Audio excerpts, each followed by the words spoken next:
બોલાવજો.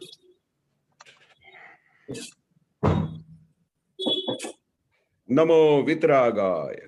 નમો વિતરાગાય. નમો અરિહંતાણમ. નમો અરિહંતાણમ. નમો સિદ્ધાણમ. નમો સિદ્ધાણમ. નમો આયરિયાણમ. નમો આયરિયાણમ. નમો વજ્જાયાણમ. નમો વજ્જાયાણમ. નમો લોયે serve સાહુણમ. નમો લોય સૌ સાવણમ. એસો પંચન મુક્કારો. એસો પંચન મુક્કારો. Serve પાવપણાસણો. સૌ પાવપણાસણો. મંગલાણમ સવ્વેસિમ. મંગલાણમ ચ સવેસિમ. પરમમ હવૈ મંગલમ. પડવમ હવૈ મંગલમ. ઓમ નમો ભગવતે વાસુદેવાય. ઓમ નમો ભગવતે વાસુદેવાય. ઓમ નમઃ શિવાય. ઓમ નમઃ શિવાય. જય સચ્ચિદાનંદ. જય સચ્ચિદાનંદ. જય સચ્ચિદાનંદ. જય સચ્ચિદાનંદ. જય સચ્ચિદાનંદ મનુભાઈ. સત્સંગની શરૂઆત આપણે પદથી કરીએ છીએ. ભરતભાઈ ગૌડા છે, વિભૂતિબેન ગીલ છે.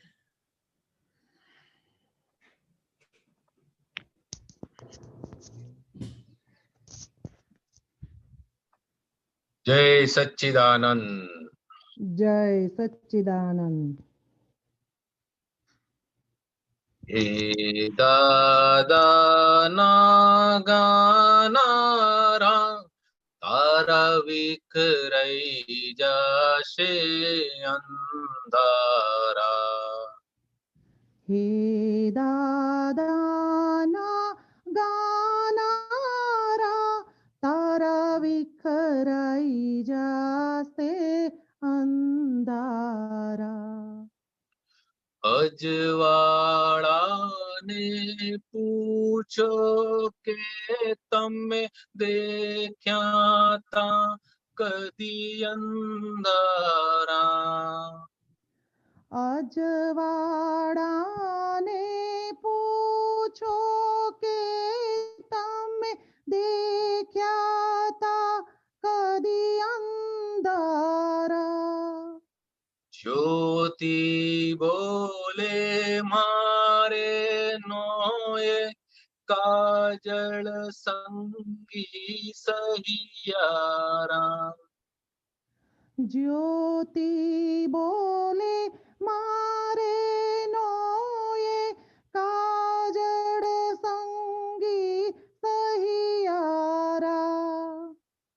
હે પૂદગલમાં રમનારા અમે પ્રકાશ આત્મીય અજવાળા.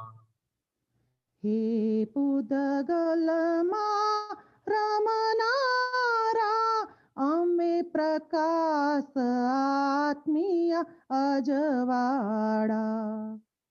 હે દાદાના ગાનારા તારા વિખરાઈ જશે અંધારા. હે દાદાના ગાનારા તારા વિખરાઈ જશે અંધારા. ધર્મ અધર્મને આધીન છે નહીં લક્ષ્મીનું પાવન જાવન. ધર્મ અધર્મને આધીન છે નહીં લક્ષ્મીનું આવન જાવન. માત્ર વ્યવસ્થિત ને આધીન છે પૂર્વ પ્રયોગી પ્રતિષ્ઠાપન. માત્ર વ્યવસ્થિત ને આધીન છે પૂર્વ પ્રયોગી પ્રતિષ્ઠાપન. હે માયામાં તરનારા તમે ભ્રાંતારોપે ડૂબનારા. હે માયામાં તરનારા તમે ભ્રાંત આરોપે ડૂબનારા. હે દાદાના ગાનારા તારા વિખરાઈ જાશે અંધારા. હે દાદાના ગાનારા તારા વિખરાઈ જાશે અંધારા. ધર્મ ધર્મને કરશે પ્રકાશિત શાતા શાતા સંવેદન. ધર્મ અધર્મને કરશે પ્રકાશિત સાતા અસાતા સંવેદન. નિરોગી મનને આધીન છે લક્ષ્મીજીનું નિતવર્ધન. નિરોગી મનને આધીન છે લક્ષ્મીજીનું નિતવર્ધન. હિંસા નિર્મૂળ કરનારા તારા કૂટ રહેશે ભંડારા. હિંસા નિર્મૂળ કરનારા તારા ખૂટ રહેશે ભંડારા. હે દાદાના ગાનારા તારા વિખરાઈ જાશે અંધારા. હે દાદાના ગાનારા તારા વિખરાઈ જાશે અંધારા. છુપા કામમાંથી જ ધર્મ જાત જલાવે ક્રૂર કુકર્મ. છુપા કામથી જ અધર્મ જાત જલાવે ક્રૂર કુકર્મ. આતમ રમણે શુદ્ધ સ્વધર્મ ઉદગલ રમણે જગ પર ધર્મ. આતમ રમણે શુદ્ધ સ્વધર્મ પૂદગલ રમણે જગ પર ધર્મ. પાપોથી ના ડરનારા જો ભસ્મક ગ્રહના ચમકારા. પાપોથી ના ડરનારા જો ભસ્મક ગ્રહના ચમકારા. હે દાદાના ગાનારા તારા વિખરાઈ જાશે અંધારા. હે દાદાના ગાનારા તારા વિખરાઈ જાશે અંધારા. અહિંસક પુણે સત સ્વાધીન છે લક્ષ્ય તૃપ્તિ કારણ. અહિંસક પુણ્ય સત સ્વાધીન છે લક્ષ અમી તૃપ્તિ કારણ. પ્રાણાંગ્યારમ પ્રગમેલું કાર્ય શાંતિ વેદન ભવઠારણ. પ્રાણામ જ્ઞારમ પ્રગમેલો કાર્ય શાંતિ વેદન હે ભ્રાંતિ માં ભમનારા જગદ્વંદોમય છે પરધારા. હે ભ્રાંતિમાં ભમનારા જગદ્વંદ્વોમય છે પરધારા. હે દાદા ના ગાનારા તારા વિખરાઈ જાશે અંધારા.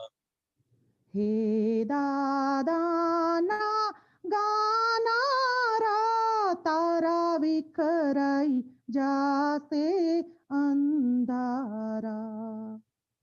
આ દુનિયાની કોઈ પણ ચીજનો દિલથી એ નથી યાચકજે.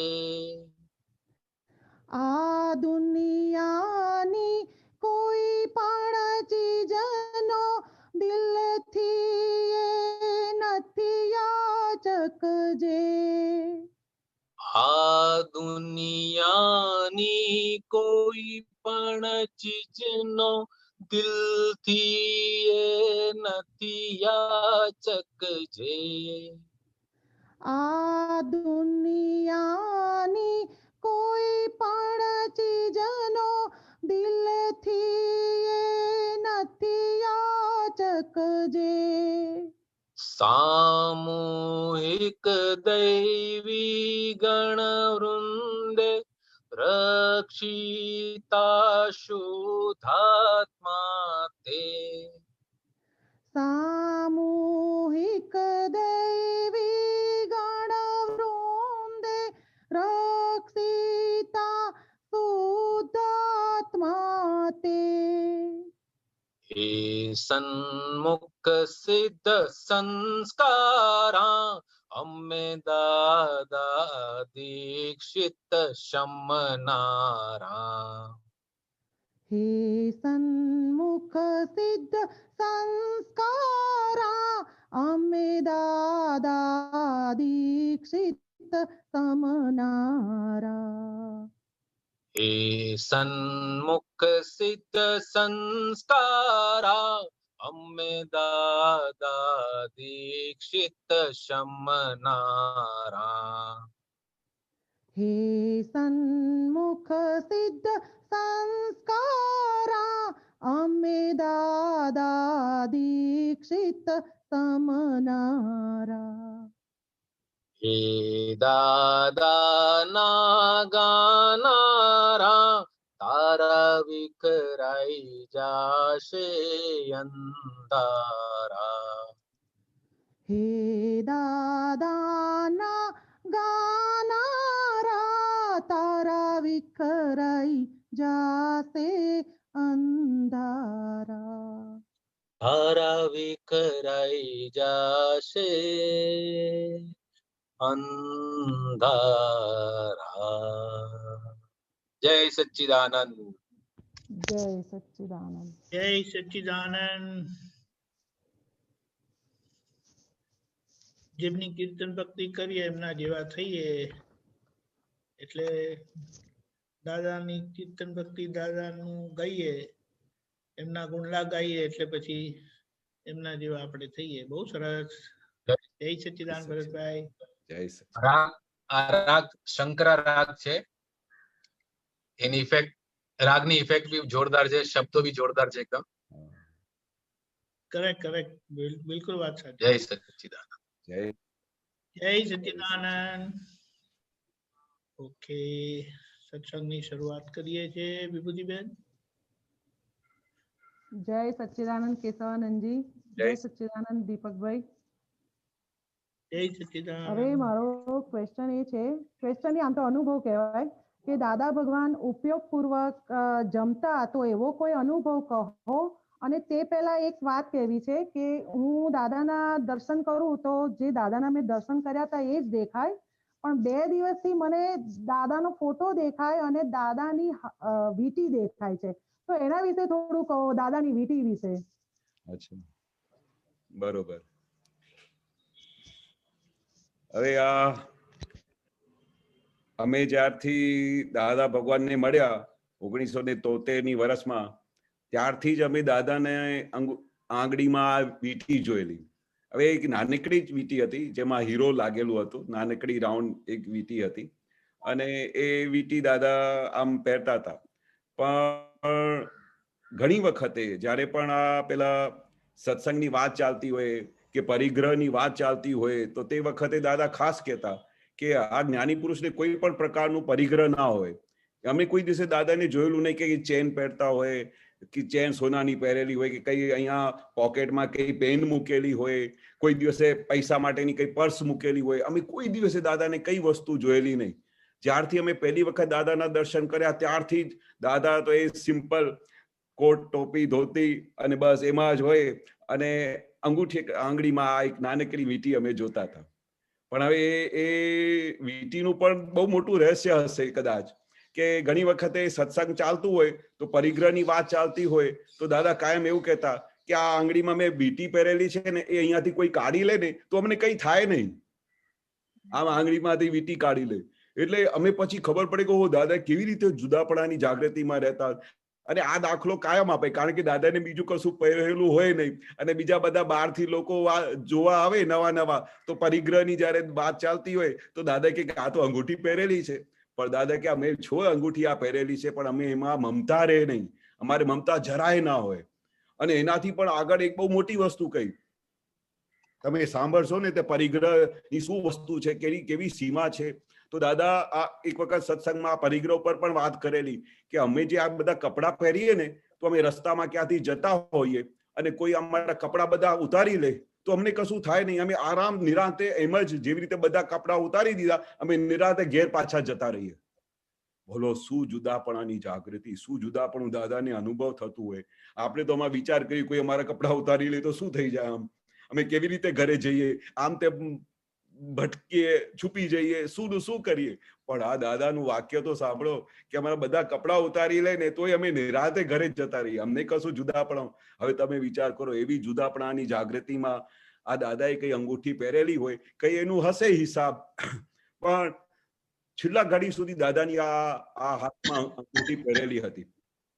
પણ મને હમણાં યાદ આવે છે કે એવો ઘણો જયારે આ સિમંદર સ્વામીનો દેરાસરનું જયારે નિર્માણ થયેલું બહુ વખત પછી, આ તો દાદાને તો મેં જયારે 1973માં જયારે જ્ઞાન લીધું ત્યારથી અંગૂઠી દેખાતી હશે, તો એના પહેલા ક્યારે દાદા પહેરી હશે ખબર નહીં. પણ ત્યાં સુધી વચ્ચે તો કોઈ દિવસ આ કઈ વાતચીત થયેલી નહીં. પણ આ દેરાસરનું નિર્માણ થઈ ગયું ત્યારે બધા લોકોએ બધું આ વસ્તુ સોના બધું જે અંગૂઠી કે ગમે તે બધું અને હીરા બીરા બધા આપવાના શરૂ કર્યા. કે પછી દાદા આમ વાતચીત કરતા હતા. એના પહેલા જ કોઈક વખતે અમે જુજત 2-4 જણા બેઠા હતા રૂમમાં, રસિકભાઈ બેઠા હતા, નીરુબેન આમ તેમ બધા બેઠા હતા. તો દાદાએ કઈ એમ વાત કરેલી, જયારે આ બધા લોકો આપતા હતા ને બધા હીરા, તો દાદાએ આમ કહેલું કે ભાઈ આ છે ને આ જે અંગૂઠીનો હીરો છે ને એ જયારે સિમંદર સ્વામીનો જયારે આ દેરાસર બંધાય અને એમાં જે પેલું મુકટ છે એમાં વચ્ચે જે ચાંદલો છે ને એમાં મારું આ હીરો ત્યાં આપી દેજો. તો હવે દાદાની કોઈ આજ્ઞા થઈ હોય અને દાદાએ કઈ એવી વાત કરેલી હોય તો પથ્થર ઉપર લકીર હોય, કોઈ પણ આગુ પાછું થાય નહીં. પછી એ હીરો ત્યાં ગયું હશે. કારણ કે દાદા જયારે દેહ વિલય થયું ને તો રસિકભાઈના ઘરે જે કંઈ પણ બધું સામાન હતું ને કે દાદાએ બધું કહી દીધું હશે રસિકભાઈને કે આમ કરજો તેમ કરજો, બધું સામાન ત્યાં પહોંચાડી દેજો દેરાસરમાં, ત્યાં બધું રાખશે ત્યાં. તો એવી રીતે બધી વસ્તુઓ ત્યાં દાદાના દેહ વિલય પછી ત્યાં ગઈ. ખાલી દાદાલયમાં દાદાનું જે પલંગ છે એ કાયમ ત્યાં રહ્યું છે, ત્યાં દાદાની કાયમની હાજરી રહે છે, ત્યાં ખાસું વખત દાદાએ આપણું કાઢ્યું. આ આખી નાનકડી, પણ મને એવું લાગે છે કે ઘણી વખતે દાદાની આ અંગૂઠી પહેરેલી ને તો દાદા આમ કરીને જોતા રહેતા. એમ હવે શું જોતા એ મને ખબર નહીં, પણ આમ કરતા આંગળીને, અને ઘણી વખતે તો પેલા બીજા હાથથી આંગળીને પેલા અંગૂઠીને આમ ફેરવતા. તો અમે વિચાર કરતા ખબર નહીં દાદા એ અંગૂઠીમાં શું જાદુ ભરતા હશે કે અથવા એ અંગૂઠી પહેરેલીમાં દાદા કઈ કોઈને ટપલી આપતા હશે તો એના બધાના બેડા પાર થતા હશે. એ બધું રહસ્ય તો દાદા જ જાણે. પણ આટલું મને જાણ છે કે દાદાની એ અંગૂઠીને અમે આવી રીતે જોયેલું.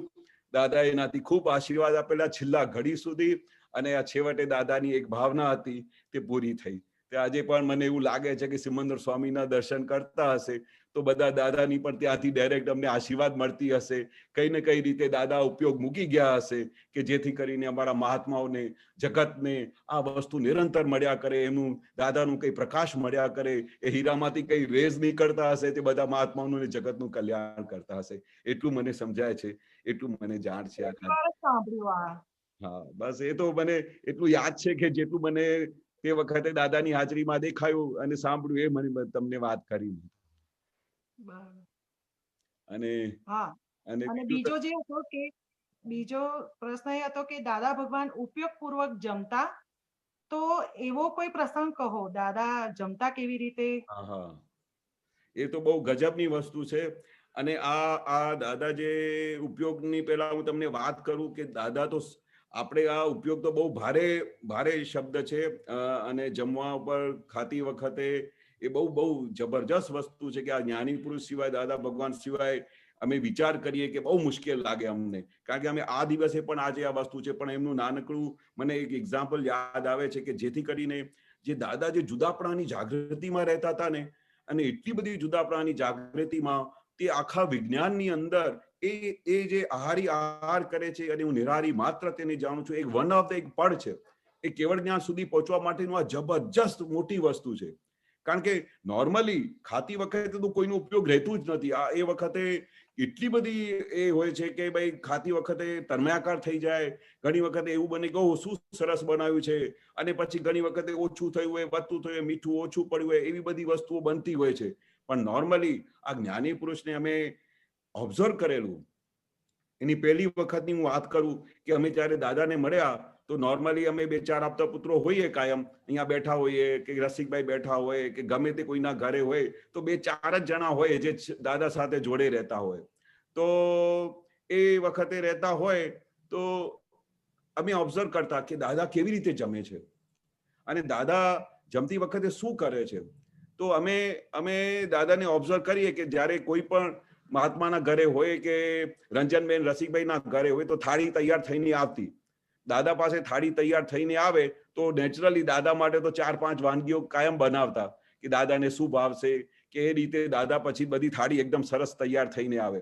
પછી એમાંથી શું કરે દાદા, 2 થી 3 વસ્તુ એવી હોય ને એ તરત જ એની વાટકી કાઢીને બહાર મૂકી દે, અને 1-2 વસ્તુ જે કઈ બીજી કઈ અંદર ડિમાન્ડ થતી હોય તો એમાંથી 2-3 ચમચી કાઢીને એ થાળીમાં બાજુમાં મૂકે. આમ કરતા કરતા દાદા આખું ઇન્વેસ્ટિગેશન કરીને અને આટલી નાની રોટલી અને 2 થી 3 ચમચ જેટલું ભાત, એવું દાદા પોતાની થાળી બનાવતા. બાકી જે વસ્તુની અંદર રિક્વાયરમેન્ટ ના હોય ને તે બધું પહેલાથી જ બહાર કાઢી નાખતા. અને અજાયબી તો ઘણી વખત એવું પણ બનતી કે જે વસ્તુ અમને બહુ ગમતી હોય, બહુ સારી લાગતી હોય, એ તો દાદા પહેલાથી બહાર કાઢી મૂકતા હતા. હવે એ પણ રહેશે, દાદાને ખબર હશે. અને અમે ઓબ્ઝર્વ કરેલું, એની આગળ હું વાત કરું છું કે ઘણી વખતે મેં ઓબ્ઝર્વ કરેલું કે ગમતી વસ્તુ તો દાદા પહેલાથી બહાર હોય. શીરો બનાવે બાદામનો અને બધા અખરોટ અને એ બધા કાજુ નાખીને સરસ શીરો બનાવ્યો હોય તો પહેલા તો એ વાટકી બહાર કાઢીને એમાંથી 1 કે 2 ચમચી કાઢીને જ ખાલી મૂકતા.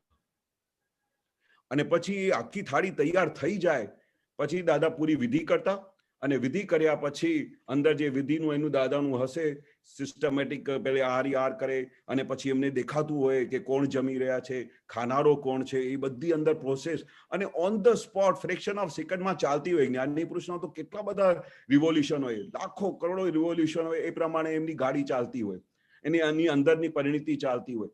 એ પ્રમાણે એ બધું કરીને થાળીને અહીંયા મૂકીને દાદા જમવાનું ચાલુ કરતા. હવે દાદાને ખબર પડી ગઈ આજે, અને બીજી એની આહારની બાબતમાં મોટામાં મોટી સાયન્સ દાદાએ ખુલ્લી કરી કે જે આજે તમારે અંદર રિક્વાયરમેન્ટ છે, આજે ત્યારે જે વસ્તુની ખેંચ થાય છે એ જ તમારા થાળીમાં આવે છે. આ તો આપણે બુદ્ધિશાળી લોકો શું કરે, મને તો કારેલા ફાવતા જ નથી. અરે ભાઈ, આ તો આજે એની અંદર રિક્વાયરમેન્ટ છે આ વસ્તુની, કે આ કઈ વસ્તુ અંદર જઈને ગુણકારી કરવાની છે તમને ખબર ના પડે, પણ મને તો આ ભાવતું નથી. મેં મારા લાઈફની અંદર આખી જિંદગી મેં કોઈ દિવસે દાદાને એવું સાંભળ્યું નહીં કે આ વસ્તુ મને ફાવતી નથી, આ મને ગમતી નથી, આ મને બહુ ગમે છે. નેવર. એ દાદા એનું એક સાયન્સ તો જ્યારે પોતે ખુલ્લું કર્યું હોય કે જે વસ્તુ જ્યારે તમારે અંદરની રિક્વાયરમેન્ટ છે એ જ વસ્તુ આવે છે, તો દાદા પોતે કેવી રીતે કહેશે કે આ વસ્તુ સારી છે? આ મને નથી ગમતી. એટલે આ પણ આહારની દાદાએ આ વિજ્ઞાનથી અમે દાદાને ઓબ્ઝર્વ કરતા તો ખુલ્લી પડતી. હવે આ રીતે જ્યારે દાદા બધું જમી રહે તે વખતે કમ્પ્લીટ છૂટાપણું હોય અને અંદર બધું આહાર અને એક એક વસ્તુની જાણ હોય કે આ દાળમાં શું નાખેલું છે, આમાં વઘાર કેટલી કરેલી છે, હિંગનું અંદાજ વધારે છે કે ઓછું છે, મીઠું, એ બધું એમને ઓબ્ઝર્વ હોય પણ કે નહીં. અને બીજી સેકન્ડ પ્રોસેસ દાદાની, આહાર ખાતી વખતે મેં મારા લાઈફમાં દાદાને કોઈ દિવસે પણ કોઈની પણ જોડે વાત કરતા નહીં સાંભળ્યું. હવે જો તમે વાત કરો તો ઉપયોગ છૂટી જાય કે ના છૂટી જાય? તો મેં જ્યારે પણ દાદા જમતા, હું તો દાદાની બાજુમાં બેઠો હોઉં તો મને ઓબ્ઝર્વ કરવાનું બહુ ગમે. અને મને તો દાદાએ આજ્ઞા કરી કે તમારે કશું કરવાનું નહીં, ખાલી જોયા જ કરવાનું. જ્ઞાની પુરુષ શું કરે છે એવી રીતે બધું આવડી જશે તને. તો હું તો દાદાને જોયા કરું કે કેવી રીતે ખાય છે, કેવી રીતે એ કરે છે. તો પછી એ જ્યારે એ ઓબ્ઝર્વેશન મેં બહુ જબરજસ્ત ઓબ્ઝર્વ કર્યું કે જમતી વખતે દાદા કોઈની સાથે એક શબ્દ નહોતા વાત કરતા અને એ વચ્ચે કઈ વસ્તુ બોલતા પણ નહીં કે મીઠું ઓછું છે કે આમાં વધારે કર્યું છે. ઓનલી છૂટાપણું. એ વખતે એની કમ્પ્લીટ પ્રોસેસ ચાલતી હોય કે આહારી આહાર કરે છે અને હું નિરારી માત્ર તેને જાણું છું. એટલે જે આત્મા છે એમને જોયા કરે અને એ પ્રોસેસની અંદર છૂટાપણાની જાગૃતિમાં દાદા જમવાનું પૂરું કરતા. એના પછી જમ્યા પછી હાથમાં ધોયા પછી રંજનબેન બેઠા હોય બાજુમાં તો એમને વારે ઘડીએ પૂછે દાદા કેવું બન્યું હતું, એવું કોઈ દિવસે પૂછે તો દાદા કઈ જવાબ આપે નહીં, આ બરોબર હતું, બહુ સારું હતું, બહુ હતું. પણ કોક વખતે એ દાદા કાયમ એક જ જવાબ આપે તો કોક જ વખતે દાદા કહેતા હતા કે હિંગનું જે વઘાર હતું ને થોડું વધારે હતું, થોડું એનું પ્રમાણ ઓછું કરવાનું તો વધારે સારી બનશે. તો રંજનબેન ખુશ. અને મને એવું લાગે છે કે દાદા જાણી જોઈને એવું કહેતા હશે જેથી કરીને એમને સારું લાગે. નહીં તો દાદા તો કશું કહેતા જ નથી. હું આટલી મહેનત કરીને જમવાનું બનાવું તો કોક વખતે દાદા એવી વાત કરે ને તો એમને બહુ ગમે. પછી નેક્સ્ટ ટાઈમ એ ખ્યાલ રાખે કે મારે જયારે વઘાર કરવી હોય તે વખતે હિંગનું અંદાજ થોડું ઓછું કરવાનું. એટલે એમને પણ દાદા સારું લાગે ને એ વ્યવહારમાં આવી રીતે વાત કરતા. પણ દાદાને ખબર રહે કે ભાઈ આ વસ્તુ અંદર છૂટાપણાની જાગૃતિમાં જ ચાલતી હોય પણ બહાર વ્યવહારમાં બધાને કોઈને ખબર જ ના પડે કે અંદર શું ચાલતું હોય દાદા. પણ ઘણી વખતે ઓબ્ઝર્વ કરીએ તો ધીરે ધીરે ખબર પડે. અને બીજી વસ્તુ જે મેં વાત કરેલી કે દાદાને કોઈ વસ્તુ એવું કોઈ દિવસે કે નહીં કે ગમે છે કે નથી, ગમે તેવી વસ્તુ આવે. હવે મહાત્મા કોઈ કેટલા બધા નવા હતા અથવા જે વડોદરાના મહાત્મા હોય તો ત્યાં રહેતા હોય રસિકબેને ત્યાં, તો ભાનુબેનને થાય કે હું દાદા માટે, અને કોક લેડીઝનું દાદાને જમવાનું બહુ સરસ આમ લાગે કે આમ દાદા થોડું ખાય ને તો એમને કે હા તમે લાવજો. પછી રોજે આવીને ભાનુબેન પૂછે કે ભાઈ દાદા હું કાલે પેલું પૌવા બનાવી લાવું, તો કે હા લઈ આવજો તમે. બાકી બધાને ના કે તમે લાવજો. પછી ઘણાને કે તમે બધા લઈ આવો તો રંજનબેનને કેવું ખોટું લાગે કે હું કઈ ખોટું દાદાને બરોબર જમાડતી નથી. તો પછી ભાનુબેન જોડે એક સેટિંગ કરેલી કે ભાનુબેન ગમે ત્યારે પણ દાદાને કે હું કઈ લઈ આવું તો દાદા કોઈ દિવસે ના નહીં પાડતા. કારણ કે ડાકોરના ને શીરો બીરો બહુ સરસ બનાવે તો દાદા એમને કાયમ. પછી દાદાની બીજી વસ્તુ ખરી કે જે કઈ પણ વસ્તુ આવે તે 1 કે 2 ચમચી જ લેવાની.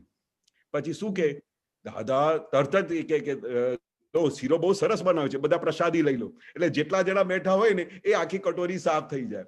પણ કોઈ દિવસે એવું ના કે મને બપોરે પછી જમવામાં આપજો કે ફરી મને આપજો. નેવર. ગમે તે વસ્તુ દાદાને ગમતી હોય કે ના ગમતી હોય, દાદા માટે કોઈ વસ્તુ લાવ્યા હોય એટલે સૌથી પહેલા દાદા 1 કે 2 ચમચી લે અને પછી દાદાને મહાત્મા જ દેખાય. એટલે મહાત્મા તો એટલે પાર્ટ ઓફ દાદાની લાઈફ હતી કે ભાઈ મહાત્મા વગર તો દાદાને ગમે જ નહીં. એટલે એ દાદા પછી એમને બધું આપીને બધું મેદાન સાફ કરી દે. અને છેવટે ઘણા બધા કાજુ લઈ આવે, અખરોટ લઈ આવે, બાદામ લઈ આવે, આમ પેકેટો ભરીને.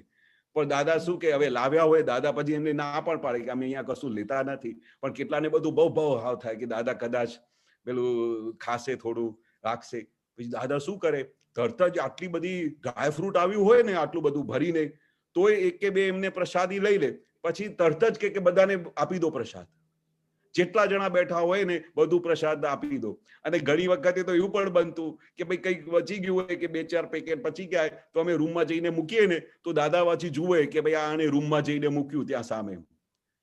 પછી દાદા શું કે એ અંદર કેમ મૂકી આવો, બધું અહીંયા મૂકી દે. આખો દિવસ મહાત્મા આવશે ને તો બધાને પ્રસાદી આપ કરજે. એટલે કઈ પણ વસ્તુ સંગ્રહ નહીં કરવાની. કઈ પણ વસ્તુ આવી તો મહાત્મા માટે પહેલા, કારણ કે એનો ભાવ પહોંચી જાય. મહાત્માની અંદર ભગવાન બેઠેલા છે, દાદાની અંદર ભગવાન બેઠેલા છે, એને બધાને પ્રસાદ મળે એટલે એમની ભાવના કેટલી પૂરી થાય. જે મહાત્મા આટલી બધી વસ્તુ દાદા માટે લાવ્યા હોય તો એમની ભાવના કેટલી બધી પૂરી થાય. તો આવી રીતે જમવાની બાબતમાં કે ખાવાની બાબતમાં મેં ક્યારે પણ એવું જોયેલું નહીં કે દાદાને આ વસ્તુ ગમતી હોય કે પેલા દાદા મૂકી રાખે કે પછી ખાઈશું, આમ કરીશું. નેવર.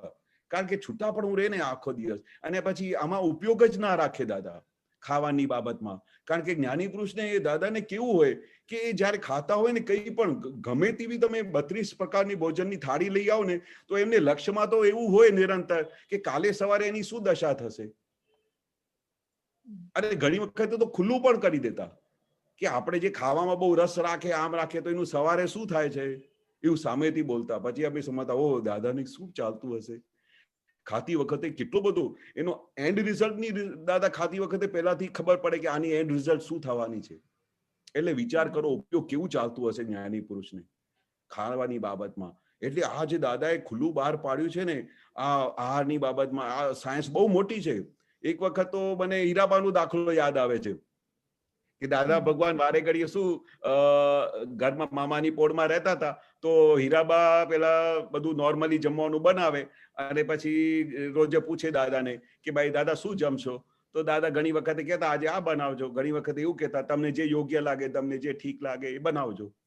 તો એક વખત હીરાબાને ત્યાં 2-3 દિવસ સુધી કંઈક વધારે શાક આવી ગયો હશે, તે કન્ટિન્યુઅસ એ 3 દિવસ સુધી દાદાને પૂછ્યા વગર શાક બનાવતા હતા. તો દાદા રોજે થાળીમાં જોતા હતા, તો બધી આ રોજે 3 દિવસથી સરખું શાક આવે છે શું આ. તો દાદાએ કહ્યું કે ગાડી કઈ ઊંધે પાટે ચાલી છે. તો હીરાબાને બોલાવ્યા કે ભાઈ જમ્યા પછી, જમતી વચ્ચે તો કોઈને દાદા બોલાવતા નહીં. તો પછી પૂછ્યું કે ભાઈ આ શું બધું તમે પૂછતા નથી આજકાલ. કે દાદા તમે તો કહેલું કે તમને જે યોગ્ય લાગે તે બનાવજો, એટલે પછી મેં પૂછ્યા વગર તમારે જે હતું તે બનાવતી ગતી હતી. તે દાદા કે અમે છો એવું કહેતા હોઈએ, પણ તમારે રોજે આવીને મને પૂછવાનું કે આજે દાદા તમે શું જમવાના છો. એટલે પછી એને અલર્ટ થાય કે હીરાબાને કે દાદા રોજે પૂછવાનું છે. તો એટલે કઈ ને કઈ જુદી રીતે બધા ટાઈપના શાક મંગાવી રાખે, બધું કરે, જેથી કરીને દાદાને પણ વ્યવહારમાં પણ દાદા કે આ ગાડી કેટલી બધી સાવચેતી રાખતા. એવું નહીં કે ખાવાનું છે જુદાપણું છે, પણ વ્યવહારમાં પણ સાવચેત રહે કે કેવી રીતે દરેક વખતે આપણી અંદર શું રિક્વાયરમેન્ટ હોય છે એ પ્રમાણે બધું જમવાનું આવે છે.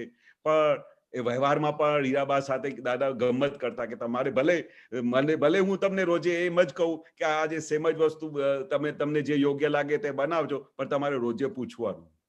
એટલે આહારની બાબતમાં તો દાદાએ ઘણી બધી વાત કરેલી છે. અને એક વખતે તો શું બનેલું કે જે દાદા ઉપયોગની વાત કરતા હતા, ઉપયોગની, હું તમને છે ને આ જબરજસ્ત જે તમારું પ્રશ્ન છે ને કે દાદાનું એ આખું વસ્તુ કેવી રીતે દાદાએ ઓબ્ઝર્વ કરેલી અને શું હતી એ હું તમને દાદા ભગવાન સાથે ઔરંગાબાદની યાત્રા કરાવવા લઈ જાઉં છું. શું થયેલું કે નીરુબેનના ફાધર હતા, તે બહુ સમૃદ્ધ હતા અને જબરજસ્ત પૈસાવાળા. એને પેલા અંબા થિયેટર્સ હતા ત્યાં. તો દાદાની પાસે જયારે એ મળેલા, એને દાદા માટે બહુ આફરીન થઈ ગયેલા. તો એને દાદાને એક રિક્વેસ્ટ કરી કે દાદા વર્ષમાં તમે છે ને 10-15 દિવસ તમારે અહીંયા આવીને રહેવાનું. તો દાદાએ કહ્યું કે એ તો બરોબર છે, અમે તો આવીને રહીએ, કારણ કે એમનું ભાવ તો દાદા કોઈનું તોડે નહીં. પણ દાદાએ કહેલું કે અમારે તો પછી શું છે, મહાત્માઓ પણ જોડે આવવાના. કારણ કે દાદા કે અમને મહાત્મા વગર જામે નહીં, મહાત્મા હોય તો અમારું બધું સરસ જામે, સત્સંગ જામે. દાદાને મહાત્મા સિવાય કશી વાત ગમે જ નહીં. તો એમને કહ્યું કે કઈ વાંધો નહીં દાદા, બહુ સરસ, બધા મહાત્માઓ આવશે, અમે મહાત્માઓની ટિકિટ પણ લઈશું, અમને ટિકિટ પણ હું ખર્ચીશ, અને પેલા એમને રહેવાનું પણ બંદોબસ્ત, ખાવાનું બંદોબસ્ત બધું કરીશ ત્યાં ઔરંગાબાદમાં. તો શું બન્યું, તો એ દાદાએ પછી એને પ્રોમિસ કર્યું. પછી દાદાને એમને એ પણ સાઇન કરાવી લીધી કે તમારે દર વર્ષે તમારે આ ઔરંગાબાદ આવવાનું. એટલે અમારા માટે તો અમે તે વખતે તે જમાનામાં હાર્ડલી 2 કે 3 જણા જ હતા ત્યાં મુંબઈમાં. 2 થી 3 જણા આપતો પુત્ર, હજુ તો આપતો પુત્ર થયા જ નહોતા. દાદાને મળ્યા હતા 3 થી 4 જણા યંગસ્ટર્સ હતા બોમ્બેમાં. અને હું તો વડોદરાથી SSC પાસ કરીને મુંબઈ ગયેલો ત્યાં ભણવા. હવે મને ચાન્સ મળી ગયો ઔરંગાબાદ જવાનું, અને હું દાદા સાથે હોઉં, દાદાની બાજુમાં સાંતાક્રુઝમાં રહેતો હતો, તો દાદાની જોડે જવાનું તો બહુ ગમે. એટલે મારી તો પહેલાથી જ સાઇન હોય કે હું આવીશ. દાદા કોલેજમાં ભણતો હતો. હવે એ વખતે અમને ઔરંગાબાદ જવાનું ચાન્સ મળ્યું. હવે પહેલો વર્ષ, બીજો વર્ષ, જયારે દર વર્ષે અમે ત્યાં જઈએ ને, તો તેઓ અઠવાડિયા સુધી, 15 દિવસ, મહિના સુધી અમે ત્યાં રહીએ ઔરંગાબાદમાં.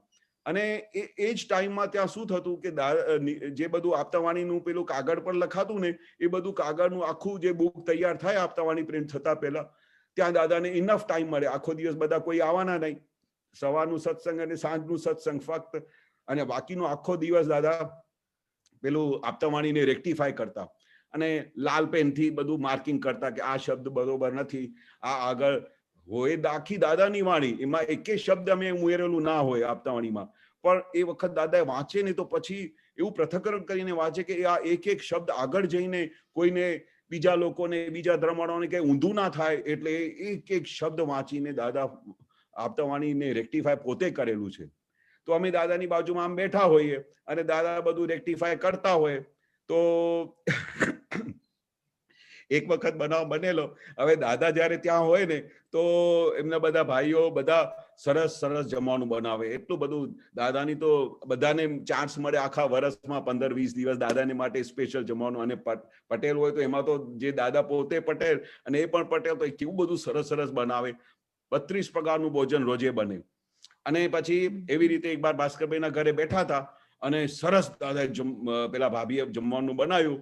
અને એ બનાવ્યા પછી દાદાએ જેવી સેમ પ્રોસેસ, એમાં 5 કે 6 વાટકીમાંથી થોડું થોડું લીધું અને જે ના હોય બધી વાટકીઓ બધી બહાર કાઢી નાખી. અને જે દાદાને ઉણોદરી આહારની જે સિસ્ટમ હતી એ મેં કોઈ દિવસે દાદાને ભંગ કરતા જોયેલી નહીં. આટલા બધા જેટલા પણ પળો મેં દાદા સાથે રહેલા, એ ઉણોદરી આહાર એટલે જ તો જુદાપણાની જાગૃતિ. એટલે જ તમે છૂટા છો, આહારી આહાર કરે છે નિરાહારી માત્ર, એવું વર્તાતું હોય ત્યારે જ તમે ઉણોદરી આહાર કરી શકો.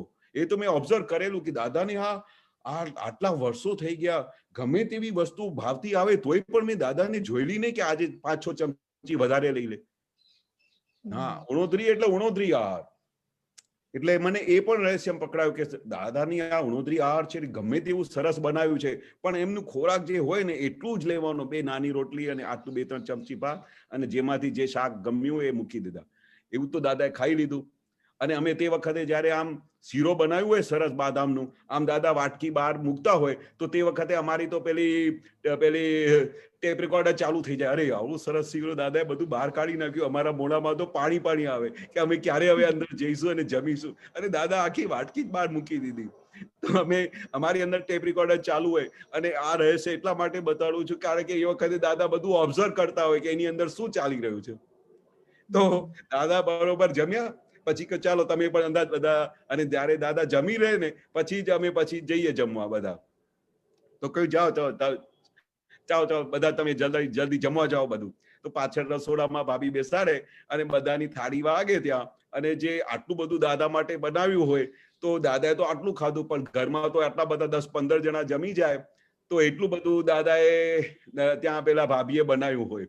તો આટલું બધું બનાવ્યું હોય તો ત્યાં બેઠા રસોડામાં, અને રસોડામાં બેઠા, ભાભીએ બધી થાળી લગાડી અને દરેક પ્રકારનું ભોજન. પછી તો પાણી. અને પછી અમે તો હોસ્ટેલમાં રહેતા, તો હોસ્ટેલમાં રહીએ તો આવું બધું જાતનું જમવાનું તો મળે નહીં. પણ તે દિવસે અમારી કેવી લોટરી લાગેલી હોય. હવે હોસ્ટેલમાં ગયા, હોસ્ટેલમાં કેવું જમવાનું મળે, અંદર જાય નહીં એવું જમવાનું મળતું હોય. અને જયારે ઔરંગાબાદ જઈએ અને આવું મળે તો અમારે તો બધું આમ લોટરી લાગે. અમે તો ખુશ થઈ ગયા, જમવા બેસી ગયા, વિધિ કરી, આહારી આહાર કરે છે નિરાહારી માત્ર તેને જાણું છું કરીને એકદમ ચાલુ થઈ ગયા. અને જમવાનું દે દનાદન ખાતા ગયા અને ખાઈને એકદમ તર થઈ ગયા. કઈ પણ વસ્તુ છોડી નહીં થાળીમાં. પછી જમીને અમે દાદા પાસે આવ્યા. તો દાદા તો બધું ઓબ્ઝર્વ કરતા હશે, જોતા હશે. એટલે પછી અમે રૂમમાં આવ્યા તો દાદા પછી જયારે ફ્રી ટાઈમ હોય ને તો વિધિ કરતા હતા. તો આમ કરીને આમ વિધિ કરતા હતા, આમ બોલતા હતા અને આમ કરીને વિધિ કરી રહ્યા હતા. અને પછી દાદાએ જોયું ખરું કે આ બધા આવીને બેસી ગયા છે જમીને. અને અમે અંદર મહી વાતો પણ કરતા હતા કે સારું શીરો આજે બહુ સરસ બનાવ્યું હતું, ભાભી તમે કમાલનું આજે શીરો બનાવ્યો, આટલું તો આવો શીરો તો અમે કોઈ દિવસે ખાધો જ નથી. આ બધી વાતો ચાલતી હોય અંદર, અને દાદા પોતાની વિધિ કરતા હોય. અને વિધિ પૂરી થઈ તો દાદાએ સીધું મને ડાયરેક્ટ પૂછ્યું, કેવું બરોબર જમ્યો આજે? મેં કીધું હા દાદા, બહુ સરસ જમ્યો અને ઉપયોગપૂર્વક જમ્યો. અને આહારી આહાર કરે છે નિરાહારી માત્ર તેને જાણું છું એવું અંદર રહ્યા કર્યું કે શું વાત કરે છે, એમ ઉપયોગપૂર્વક જમ્યો હતો. પહેલા તો દાદા એમ કહ્યું, પછી બીજી સેન્ટેન્સમાં કહ્યું શું જમ્યા આજે તમે? હવે જ્યારે દાદા આ પ્રશ્ન પૂછ્યું ને તો થોડી વાર માટે હું બ્લેન્ક થઈ ગયો, આંખોની સામે અંધકાર આવી ગયો કે દાદા આ શું પૂછ્યું. અને પછી મને તો રિયલી બ્લેન્ક થઈ ગયો. અને એટલી વારમાં મને ખબર પડી કે મને 2 કે 3 વસ્તુ જ યાદ આવી, પણ તે દિવસે ભાભીએ બહુ બધી વસ્તુઓ બનાવેલી અને કશું યાદ જ ના આવે. પછી દાદા કે શું જમ્યો તું આજે, દાળમાં કઈ વઘાર કરી હતી, શું વઘાર કરી હતી, કોઈ જવાબ જ ના નીકળે. બ્લેન્ક જ થઈ ગયો કે તું કહેતો હતો ને હમણાં કે ઉપયોગપૂર્વક જમ્યો, અને આહાર કરે છે નિરાહારી માત્ર તેને જાણું છું. તને ખબર છે આ કયો શબ્દ છે ઉપયોગ? આ તો તીર્થંકરોનો શબ્દ છે, તારે તો આ બોલાય પણ નહીં. હું કે મરી ગયો આજે તો. હવે નાનપણથી અમે તો નવા દાદાની પાસે, દાદા પાસે જે વાક્ય સાંભળે એટલે બોલવાનું શરૂ કરી દઈએ. અમે તરત જ બોલીએ કે દાદા કે ઉપયોગ એટલે અમારે ઉપયોગ બોલવાનું. અરે પણ તમને ખબર પડે છે કે ઉપયોગ એટલે શું થાય છે? તીર્થંકરોનું શબ્દ છે. આપણે ખાતી વખતે કમ્પ્લીટ દેખાય કે આહાર કરે છે અને નિહારી ખાલી ફક્ત જાણે છે, અને ખાતી વખતે તમને એક વસ્તુ દેખાય કે આમાં જીરો કેટલું નાખેલું છે, આમાં હિંગ વધારે છે કે ઓછી છે, આજે શાનું વઘાર કર્યું છે, એટલી બધી વસ્તુઓ તમને દેખાય. અને તમને જે ખાતી વખતે તમારું ચિત્ત હાજર હોય ત્યારે જઈને તમારે આ વિજ્ઞાનના શબ્દો બોલવાના, નહીં તો આ બોલાય નહીં. અને પછી મને રિયલાઇઝ થયું કે આ દાદા તો હકીકત કહે છે. સારું, અમારે ખાતી વખતે તો કોઈ દિવસે ઉપયોગ રહેતો જ નથી. અમે તો દે દણાતર જે ટેસ્ટ આવી શું સરસ બનાવ્યું છે અંદર ઘૂસી જઈએ છે, અને ખાતી વખતે ઉપયોગ રહેતો નથી. એટલે દાદાને કેવો ઉપયોગ રહેતો હશે? જ્યારે દાદા ભગવાન પોતે એ ઉપયોગમાં રહેતા હોય, આહાર કરે છે નિરાહારી માત્ર તેને જાણવું છે, એવા ઉપયોગમાં રહેતા હોય ત્યારે તો અમારું ઓપરેશન કરી શકે કે ઉપયોગમાં શું જમ્યો તું આજે. એટલે દાદાને પછી એમાંથી તારણ નીકળ્યું આગળ જઈને કે દાદા જ્યારે આટલું મોટું ઓપરેશન કરે છે ઉપયોગની બાબતમાં, આહારી કરે છે નિરાહારી માત્ર તેને જાણું છું, એટલે એ વસ્તુ કેટલી બધી મોટી વસ્તુ છે જે અમે સહજ રીતે બોલી જતા હોઈએ છીએ ફ્રેક્શન ઓફ સેકન્ડમાં કે અમારે એવી રીતે રહે છે. અરે આમાં તો બહુ જબરજસ્ત પુરુષાર્થ જોઈએ, આમાં જબરજસ્ત હાજરી જોઈએ, અને દાદાની ગજબની કૃપા જોઈએ, અને આપણો પુરુષાર્થ જોઈએ, ત્યારે જઈને આ આપણું છૂટાપણું રહે. પણ આવી ઓબ્ઝર્વેશન મેં જેટલી વખત પણ જોયેલી દાદાને જમતી વખતે, એ વાક્ય દાદાને વર્તતું હતું. અને આપણે દાદાને પ્રાર્થના કરીએ કે, અને પછી તો અમે એ વાક્ય બોલવાનું આમ કાન પકડી લીધા કે આવા વાક્ય બોલીએ નહીં. અમે એવું કહીએ કે ઉપયોગના પ્રોસેસમાં છીએ, હજુ પૂરું ઉપયોગ રહેતું નથી જમતી વખતે, પણ દાદાને પ્રાર્થના કરીએ કે દાદા શક્તિ આપો, આપની મને જાગૃતિ આપો કે જેથી વખતે જેવી રીતે આપને વર્તાતું હતું એવું માને વર્તવું છે. કારણ કે અમારે કેવળ જ્ઞાનની છેલ્લી સ્ટેજ સુધી જવું છે. જેવી રીતે આપ પહોંચ્યા હતા તે સ્ટેજ, કારણ કે અમારે આ માર્ગમાં આવ્યા પછી બીજો કોઈ રસ્તો જ નથી બીજે ક્યાં જવાનું. એટલે હે દાદા ભગવાન, તમને અમને એવી આશીર્વાદ આપો કે અમને નિરંતર આપની જેમ ઉપયોગ કરે. આ આખી હિસ્ટ્રી છે આહાર કરે છે ની. જય સચ્ચિદાનંદ. જય સચ્ચિદાનંદ. જય સચ્ચિદાનંદ. જય સચ્ચિદાનંદ. પરેશભાઈ કરમસર. જય સચ્ચિદાનંદ કેશવાનંદજી. જય સચ્ચિદાનંદ દીપકભાઈ. જય સચ્ચિદાનંદ.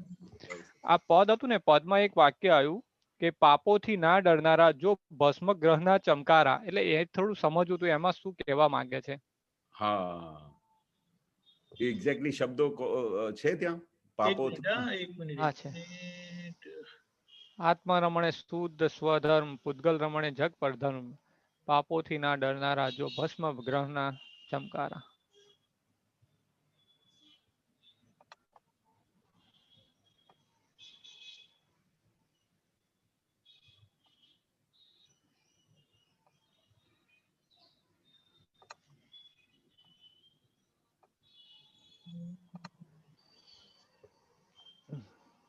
એક મિનિટ.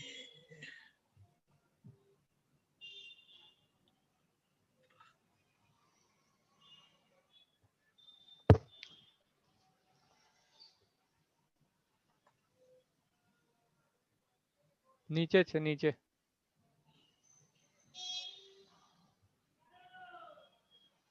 આવ્યું. હા, પાપોથી ના ડરનારા જો ભસ્મ ગ્રહના ચમકારા. હા, એ દાદા શું કહેવા માંગે છે કે કવિરાજે શું એમાં બહુ મોટું રહસ્ય લખેલું છે, બહુ ઘણા બધા છે આ એક જ વાક્યમાં, કે આ જગતમાં જે પાપોથી ના ડરનારા, જે પાપો જે કરી રહ્યા છે એને ખબર નથી પડતી કે આપણે શું કરી રહ્યા છે. આ જે હમણાં ભસ્મગ્રહ ચાલી રહ્યો છે ને, એના જયારે ચમકારા પડશે ત્યારે ખબર પડશે લોકોને કે આ ભસ્મગ્રહના આ જયારે ચમકારા માથા પર પડશે ને, આ બધું ડાઉનવર્ડ નું માર્ગ ચાલી રહ્યું છે, બધું અહિત થઈ રહ્યું છે આખા જગતમાં. અને મહાવીર સ્વામીએ તો ખાસ એમનું 5મા આરોનું વર્ણન કરેલું છે, એવો ભસ્મ ગ્રહનું જે આરો આવ્યો છે. તો આના ચમકારા જ્યારે પડશે, કારણ કે તમે હમણાં પાપોથી ડરી નથી રહ્યા.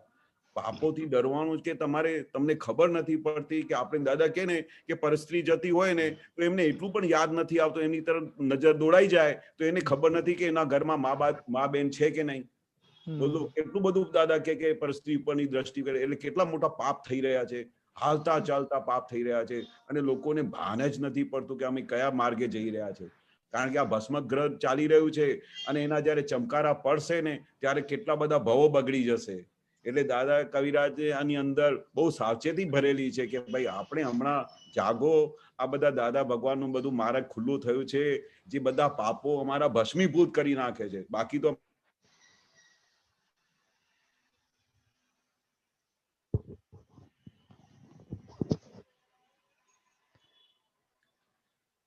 કેશવાનંદજી,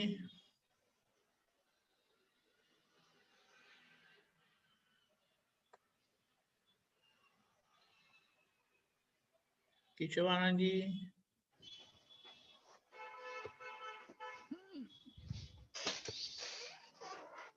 કેશવાનંદજી,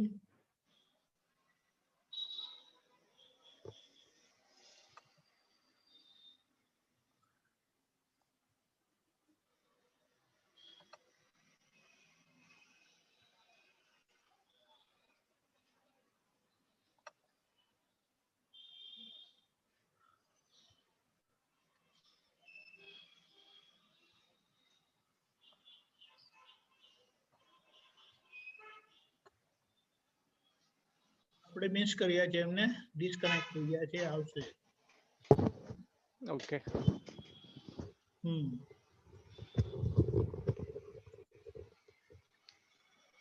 એટલે મુદ્દો શું છે કે ચેતવણી આપી બરાબર. કે શું થવાનું છે. આપણે જે બાર બધાને જોઈએ છે ને કે જાણે થઈને શું થશે, પણ જ્યારે આ ભસ્મ ગ્રહના પરિણામ આવશે ત્યારે ખબર પડશે. એટલે ટૂંકમાં કહેવા માંગે છે કે ચેતો ભાઈ, એને લાઈટલી ના લેશો.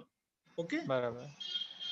અને બીજું એક છે કે એની નીચેનામાં છે, થોડું નીચે છેલ્લા પદમાં સામૂહિક દેવીગણ વૃંદે રક્ષિતા શુદ્ધાત્મા તે. એટલે એમાં શુદ્ધાત્મા પદમાં રહીએ તો દેવગણો પણ આપણને રક્ષે, એવું કહેવા માંગે છે. હા, રાઈટ રાઈટ. શુદ્ધાત્મા તો આપણને પ્રકાશ આપે છે પ્રજ્ઞા શક્તિ દ્વારા. હા, પણ સાથે સાથે આપણે જે આ ત્રિમંત્ર નમસ્કાર વિધિ આ બધું કરીએ છીએ ને, હા, એનાથી આ બધા દેવી દેવતાઓ જેના આપણે અપરાધક થયેલા છે એ બધું ચોખ્ખું થતું જાય છે. એટલે એમનું પણ રક્ષણ આપણને મળે છે. બરાબર. હા, જય સચિદાનંદ. જય સચિદાનંદ. કેશવાનંદજી તો હજી આયા નથી.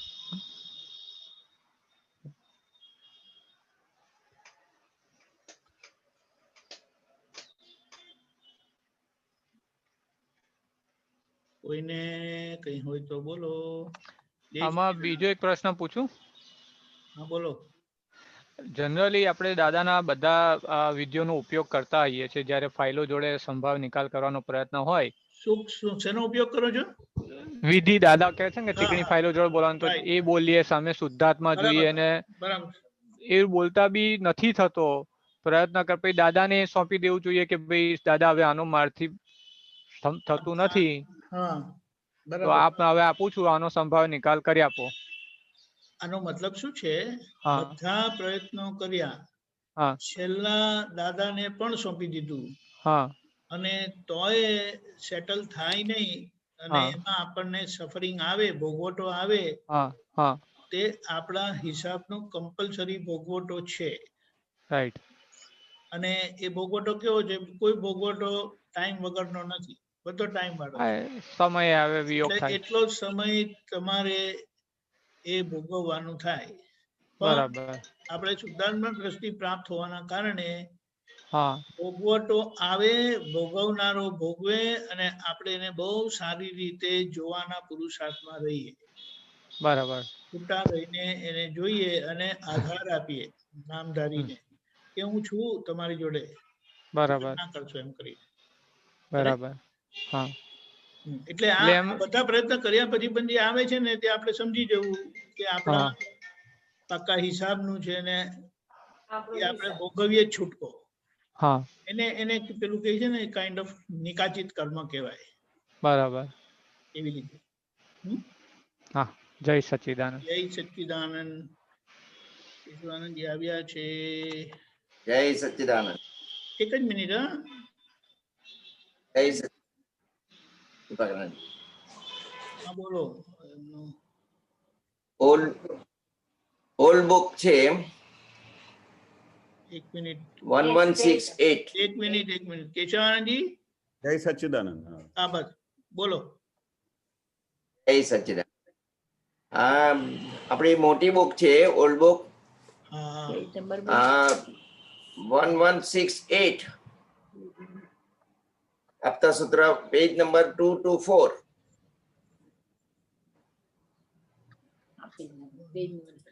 ઓકે બોલો ત્યાં સુધી કાઢું. શબ્દ 360 નો છે. જે ડિગ્રીમાં હોય તેને તેનું સત્ય લાગે. છેલ્લામાં છેલ્લું સત છે તે સેન્ટરમાં છે.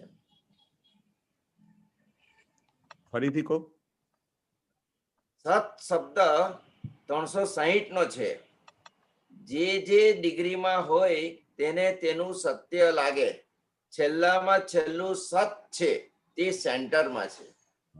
બરોબર બરોબર બરોબર. બહુ પરફેક્ટ. બહુ જબરજસ્ત મોટી સાયન્સ છે આ. કે જે 360 ડિગ્રી હોય તે જ સત હોય. જે દાદા કેવળ જ્ઞાનની વાત કરતા હતા ને કે 360 ડિગ્રી એ ફાઇનલ કેવળ જ્ઞાન હોય. અને અમારી 4 ડિગ્રી ઓછી હતી એટલે કેવળ જ્ઞાનમાં ઓછા હતા, જેથી કરીને અમે તમે બધાને કામ લાગ્યા. હવે જે 360 ડિગ્રી થઈ જાય એટલે એ કેવળ 360 ડિગ્રીનો જ છે સત્ય. એટલે એ ફૂલ એટલે કેવળ જ્ઞાન. ત્યાંથી કઈ પણ વસ્તુ આગળ ના હોય. અને જે ડિગ્રીમાં હોય તેનું ડિગ્રીમાં હોય તેને તેનું સત્ય લાગે. હવે 320 ડિગ્રીનું વાત કરે તો એમને એવું જ લાગે કે હું બરોબર છું. કે 300 ડિગ્રી પહોંચેલો હોય જે વ્યક્તિ, તો એને એવું જ લાગે કે આ આત્મા આવું જ છે. તેને એ જ વસ્તુ સત્ય લાગે, કારણ કે એ હજુ 360 ડિગ્રી પર એ હજુ પહોંચ્યો નથી. હજુ તો દાદા નહીં કહેતા હતા કે અમે જયારે બધા મળેલા ત્યારે બધા 220 કે 230 ની ડિગ્રી ઉપર હતા. પછી મેં તમને આ આખું વિજ્ઞાન ખુલ્લું કરી આપ્યું તો સીધા તમે 310 ડિગ્રીએ પહોંચી ગયા, એવું દાદા કહેતા હતા. એટલે જે બહારના જે લોકો હોય જે ડિગ્રી પર હોય એમને એ જ સત્ય લાગે. એને તમે કે આત્મા, તો હા દાદા હું તો છૂટો છું, મને તો આત્મા તો પ્રાપ્ત થઈ ગયું છે. અરે પણ આત્મા તો 360 ડિગ્રીએ પ્રાપ્ત થાય. હજુ તો 300 ડિગ્રી નથી, 320 ડિગ્રી નથી, 240 ડિગ્રી છું. તો એને જે ડિગ્રી પર એ પહોંચેલું હોય ને એને તેનું એ સત્ય જ લાગ્યા કરે. કારણ કે એનાથી હજુ તો એને 360 ડિગ્રી પર એ પહોંચ્યો જ નથી. તો એ જે 360 ડિગ્રી જયારે પહોંચે ત્યારે એને ખબર પડે કે ઓહ આ 360 ડિગ્રીની વસ્તુ છે. જે દાદા, અમે તો દાદાની 356 ડિગ્રીએ પણ વર્ણન જોતા હતા તો અમને 360 ડિગ્રી દેખાતી હતી. તો આ તો દાદાએ ખુલ્લું કર્યું કે 4 ડિગ્રી ઓછી. બાકી તો અમને કોઈ દિવસ એવું લાગેલું જ નહીં. કેટલી બધી છૂટાપણાની જાગૃતિ, કેટલું બધું અંદર દાદાને વર્તાતું હતું. અરે આખું વિજ્ઞાન આમ ઝળકતું હતું. તમે દાદાને ગમે તે પ્રશ્ન પૂછો ને આમ ફટાક એ દાદાનું ઓન ધ સ્પોટ જવાબ નીકળતું. બોલો, ઓન ધ સ્પોટ. એટલે 360 ડિગ્રી પર હોય ને તો જ એમને આવું બધું આખું વિજ્ઞાન ખુલ્લું થાય, બાકી ના થાય ખુલ્લું. બાકી કોઈનું પાપો ભસ્મીભૂત કરી જ ના શકે. આ કોઈને આખું બધું શુદ્ધાત્માનું લક્ષ્ય બેસાડી જ ના શકે. એટલે એ 360 ડિગ્રીની દાદા વાત કરે છે. એ સત્ય એટલે એ ફાઇનલ 360 ડિગ્રી વાળો સત્ય. બાકી બધા અલગ અલગ ડિગ્રીમાં જે ડિગ્રી એ પહોંચ્યું હોય એને એટલા ડિગ્રીનો અનુભવ થાય. આપ 300 ડિગ્રી પહોંચ્યા હો તો આત્માનું 300 ડિગ્રીનો જ અનુભવ વર્તાય, 360 નું ના વર્તાય. એટલે દાદાએ કહેલું કે જયારે તમે 360 ડિગ્રી પહોંચશો એની મેળે જ આખું વિજ્ઞાન ખુલ્લું થઈ જશે અને આખું વિજ્ઞાન તમને ઝળકશે. અને છેલ્લામાં છેલ્લું સત્ય છે તે સેન્ટરમાં છે. સેન્ટર એટલે આત્મા. તમારું આખું સેન્ટર એ જ છે અને એમાં જ આખું સત્ય ભરેલું છે અને એ જ આપણે કેવળ જ્ઞાન તરફ આપણે વધી રહ્યા છે દાદાની કૃપાથી. અને એ છેવટે અમારી આ ફાઇનલ દશામાં અમે દાદાની કૃપાથી આપણા ફૂલ પુરુષાર્થથી પહોંચીશું એક દિવસ. એટલે તો દાદા કહેતા હતા ને કે અમારા બધા મહાત્માઓ જો આજ્ઞા પાડે તો 1-2 અવતારી છે, 1-2 અવતાર પછી એટલે સીધું મોક્ષના બધા અધિકારી છે. બોલો, નહીં તો આવો 1-2 અવતારમાં કોઈનું મોક્ષ થતું હશે? તમે વિચાર તો કરો. એટલે દાદાએ કઈ સ્ટેજ પર અમને બેસાડી દીધું છે, એવા સતના ફાઇનલ સ્ટેજ પર 360 ડિગ્રીનું આખું વિજ્ઞાન અમને આપી દીધેલું છે. પણ આ કારને અનુલક્ષી કારને લીધે દાદા કે છે અમને પચ્યું નહીં અને તમને પચશે નહીં, એટલે થોડી રાહ જોવી પડશે 1-2 અવતારની. એ પછી એની મેળે સત તમને ઝળકશે અને દેખાશે બધું. બરોબર છે? હા, એટલે આ ગુરુ હોય કે આચાર્ય હોય તો એના લેવલ એ ડિગ્રી પ્રમાણેનું એ લોકોનું સત્ય માને. હા હા હા, આખો અમે સાચા છે એમ. હા, કેટલા બધા ધર્મો દરેકની ડિગ્રી પ્રમાણે જ છે. દાદાએ તો દરેક ધર્મના વાળાને બધી ડિગ્રીઓ પણ બતાવી દીધી છે. પણ આપણે એમાં બહાર ખુલ્લું નથી કરવાનું આ બધી વસ્તુમાં. પણ દરેકને દાદા આમની અંદર આખો રહસ્ય આપી દીધું. દરેક ધર્મના દરેકના લોકો જે બધા છે બધા ડિગ્રી ઉપર જ છે આખું વિજ્ઞાન. એ 300 ડિગ્રી હોય એને એટલું જ દેખાય, 200 ડિગ્રી વાળાને એટલું જ દેખાય અને એ જ એમને સત્ય લાગે. એટલે કોઈ ખોટો નથી, બધા પોતપોતાની રીતે ડિગ્રી પ્રમાણે લેવલ પર બિલકુલ નહીં, બિલકુલ નહીં, કોઈ ખોટું નથી. એવું તો દાદાએ કોઈ દિવસે કહેલું જ નહીં.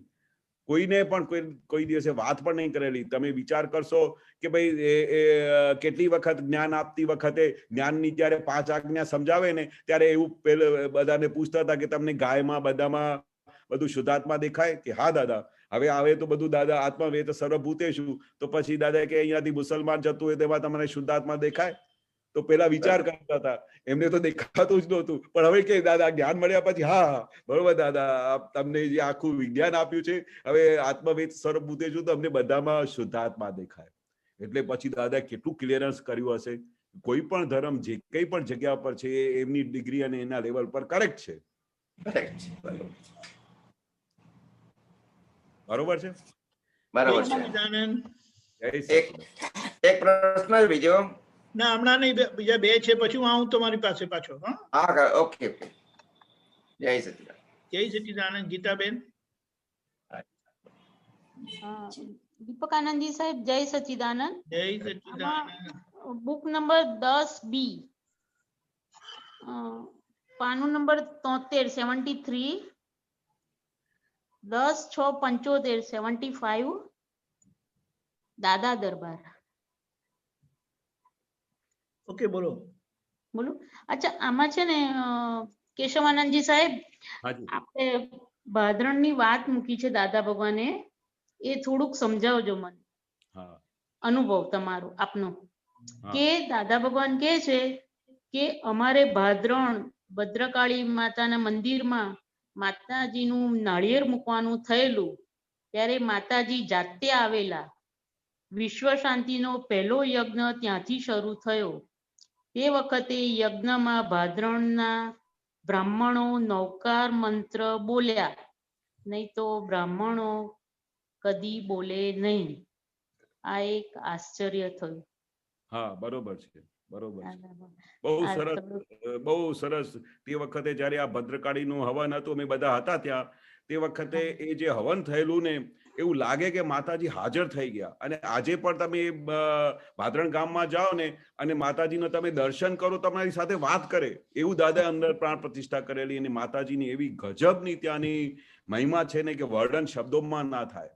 પણ તે દિવસે જે હવન રચાયું એ ગજબનું હવન હતું. તે વખતે બધા જે બ્રાહ્મણોએ હવન કરેલું અને તમને લાગે કે તમે કઈ બહુ મહાવિદ્ય ક્ષેત્રમાં જ બેઠા હો અને બધું હવન ચાલતું હોય. વચ્ચે સેન્ટરમાં દાદા ત્યાં બેઠા હતા, પલંગ પર પેલું બનાવ્યું હતું ત્યાં બેસવાનું, અને નીચે બધા મહાત્માઓ, આખું મંદિર ખચોખચ ભરાઈ ગયેલું તે વખતે. અને માતાજીને ત્યાં દાદાએ બધું આખી વિધિ કરેલી અને બધા બ્રાહ્મણોએ બધા દાદાની જોડે ત્રિમંત્ર બોલ્યા અને બધા જોડે. અને તે વખતે તો મહિમા જેવી હોય ને, એમને કોઈ ખબર જ ના હોય કે ભાઈ અહીંયા શું બની રહ્યું છે. નોર્મલ માણસને તો કઈ ખબર જ ના હોય. પણ અમે મહાત્મા હતા, દાદાનું આખું ઐશ્વર્ય અમે જાણી ગયેલા અને દાદાને જોયેલું. અને દાદા કેવા છે તો દાદાને તો વારે ઘડી એવું પણ કહેતા કે અમારે દરેક સાથે ડાયરેક્ટ કનેક્શન છે, અમે ડાયરેક્ટ એમને ફોન લગાડીએ એટલે કામ થઈ જાય. એટલે બધા દાદાની સાથે કેવી રીતે વાતો કરતા હશે દેવી દેવતાઓ, કેવું એમનું દાદાનું એક આટલું બધું ઐશ્વર્ય હશે, અને એ બધી માતાજીનો બધાનું એક એવું દાદા કે અમે તો અંબેના લાલ છીએ, એટલે કેવું બધું દાદાને અંદર વર્તતું હશે, અને કેવી રીતે માતાઓ બધી દાદા પર બધી કૃપા વરસાવતી હશે, એ બધું અમે જોયેલું બધું ત્યાં મંદિરમાં. અને એ વખતે જે બધા એક એવો વ્યક્તિ નહીં હશે કે જેને તે વખતે એવું બધું થતું હોય કે ભાઈ અમે ક્યાં આવ્યા છીએ, અને કેટલા કલાકો સુધી એ બધું હવન ચાલ્યું, કોઈ ત્યાંથી ઉઠ્યા નહીં. બોલો, એટલે નોન સ્ટોપ બધું હવન ચાલતું હતું, અને દાદા આમ બધી વિધિઓ કરતા હતા. અને પછી દાદાએ એમને માતાજીને શું બધું એ કર્યું હશે કે જેથી કરીને આજે પણ માતાજી તમે ત્યાં જાઓ ને હાજર જ છે. એમની મૂર્તિ હસતી હોય, તમારી સાથે વાતો કરતી હોય, એવી દાદાએ એમની અંદર પ્રાણ પ્રતિષ્ઠા કરેલી છે. કે કેટલા બધા લાખો કરોડ વર્ષો સુધી છે ને, એ બધા જગતનું કલ્યાણ થયા કરશે. જે કંઈ પણ એ મંદિરમાં જાય ને એના બેડા પાર થઈ જાય. કારણ કે જે જગ્યાએ દાદા વિચર્યા છે, જે જગ્યાએ દાદા ગયા છે, એ બધા તીર્થ સ્થાન બની ગયા. દાદાએ કહેલું પણ કે જે જગ્યાએ જ્ઞાની પુરુષ આમ વર્તે ને અને ત્યાંથી જાય, ત્યાં બધા તીર્થ સ્થાન થશે, અને લોકો ત્યાં જશે, અને એમની બધી ભાવનાઓ પૂરી થશે. એવું દાદા વર્ણન કરેલું છે કે આ જ્ઞાની પુરુષનું એટલે શું, એ પોતે અચરજ પામ્યા. સરસ, બહુ સુંદર આપનો અનુભવ. જય સચ્ચિદાનંદ સાહેબ. રેખાબેન ક્યાં જતા રહ્યા?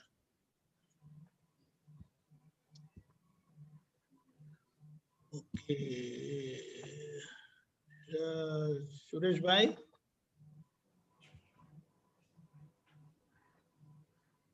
હા, જય સચ્ચિદાનંદ. આ બુક નાની બુક છે 3195. શાની નાની બુક? પણ હા, આપણી આપતા સૂત્ર નાનું, એટલે નાની બુક છે 8084 વાળું, 8084 વાળું. નાની બતાડો બુક બતાડો. જુદા જુદા માંથી એનું કોન્ફરન્સ પેલું એ લઈ લેવાનું, એટલે પછી આ બુક છે અમારી પાસે હમણાં. શું છે નંબર?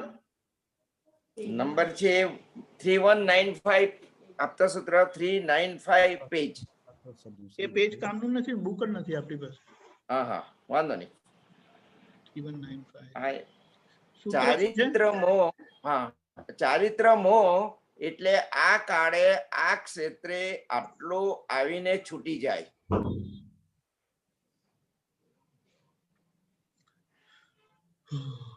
બોલું પાછું?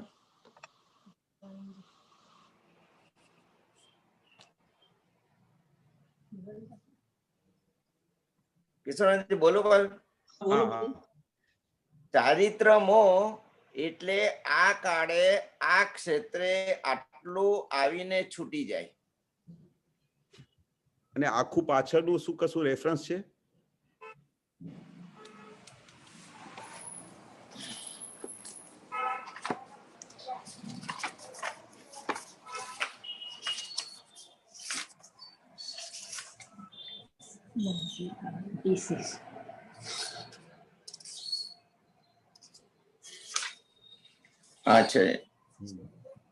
સ્વરૂપ જ્ઞાન એની આગળ છે.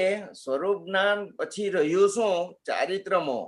એટલો ચારિત્ર મોહ નો સંભાવે નિકાલ કરી નાખવાનો. ચારિત્ર મોહ ને કાઢવાનો નથી. જ્ઞાન પહેલા જે ભાવ કરેલા તેનો ઉદય આવે તે ચારિત્ર મોહ. એ આગલું આપતા સૂત્ર છે.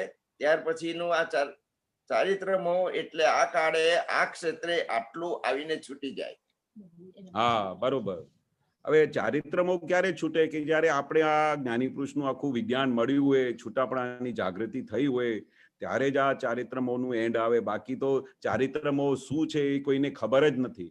આ જ્ઞાન પછીની મહાત્મા માટેની અને દાદા માટેની વાત કરતા હતા કે હવે અમારે કશું રહ્યું શું કે હવે ચારિત્ર મોહ રહ્યું એ બધું એને જોયા કરવાનું, એને જાણ્યા કરવાનું કે આ આવી રીતે છે, આ વીટી પહેરાય છે તો દાદા કે અમારું ચારિત્ર મોહ કહેવાય. આ અમે ટોપી પહેરીએ, આ રીતે કરીએ, અમારું બધું શું રહ્યું હોય એ ચારિત્ર મોહ છે. એમાં હવે અમારી એમાં મમતા ના રહી હોય. એ બધી એમનું જે ફિનિશિંગ વાળી સ્ટેજ છે. હવે બહારની જગ્યામાં તો ચારિત્ર મોહ તો શબ્દ જ નથી વપરાતો. ત્યાં તો ખાલી મોહ ચાલે છે. મોહ ચાલે છે. મોહ ચાલે, એને મોહ થયું છે, આમ થયું છે. અને ચારિત્ર મોહ તો બહુ છેલ્લી એન્ડની વસ્તુ આવે છે, જ્યારે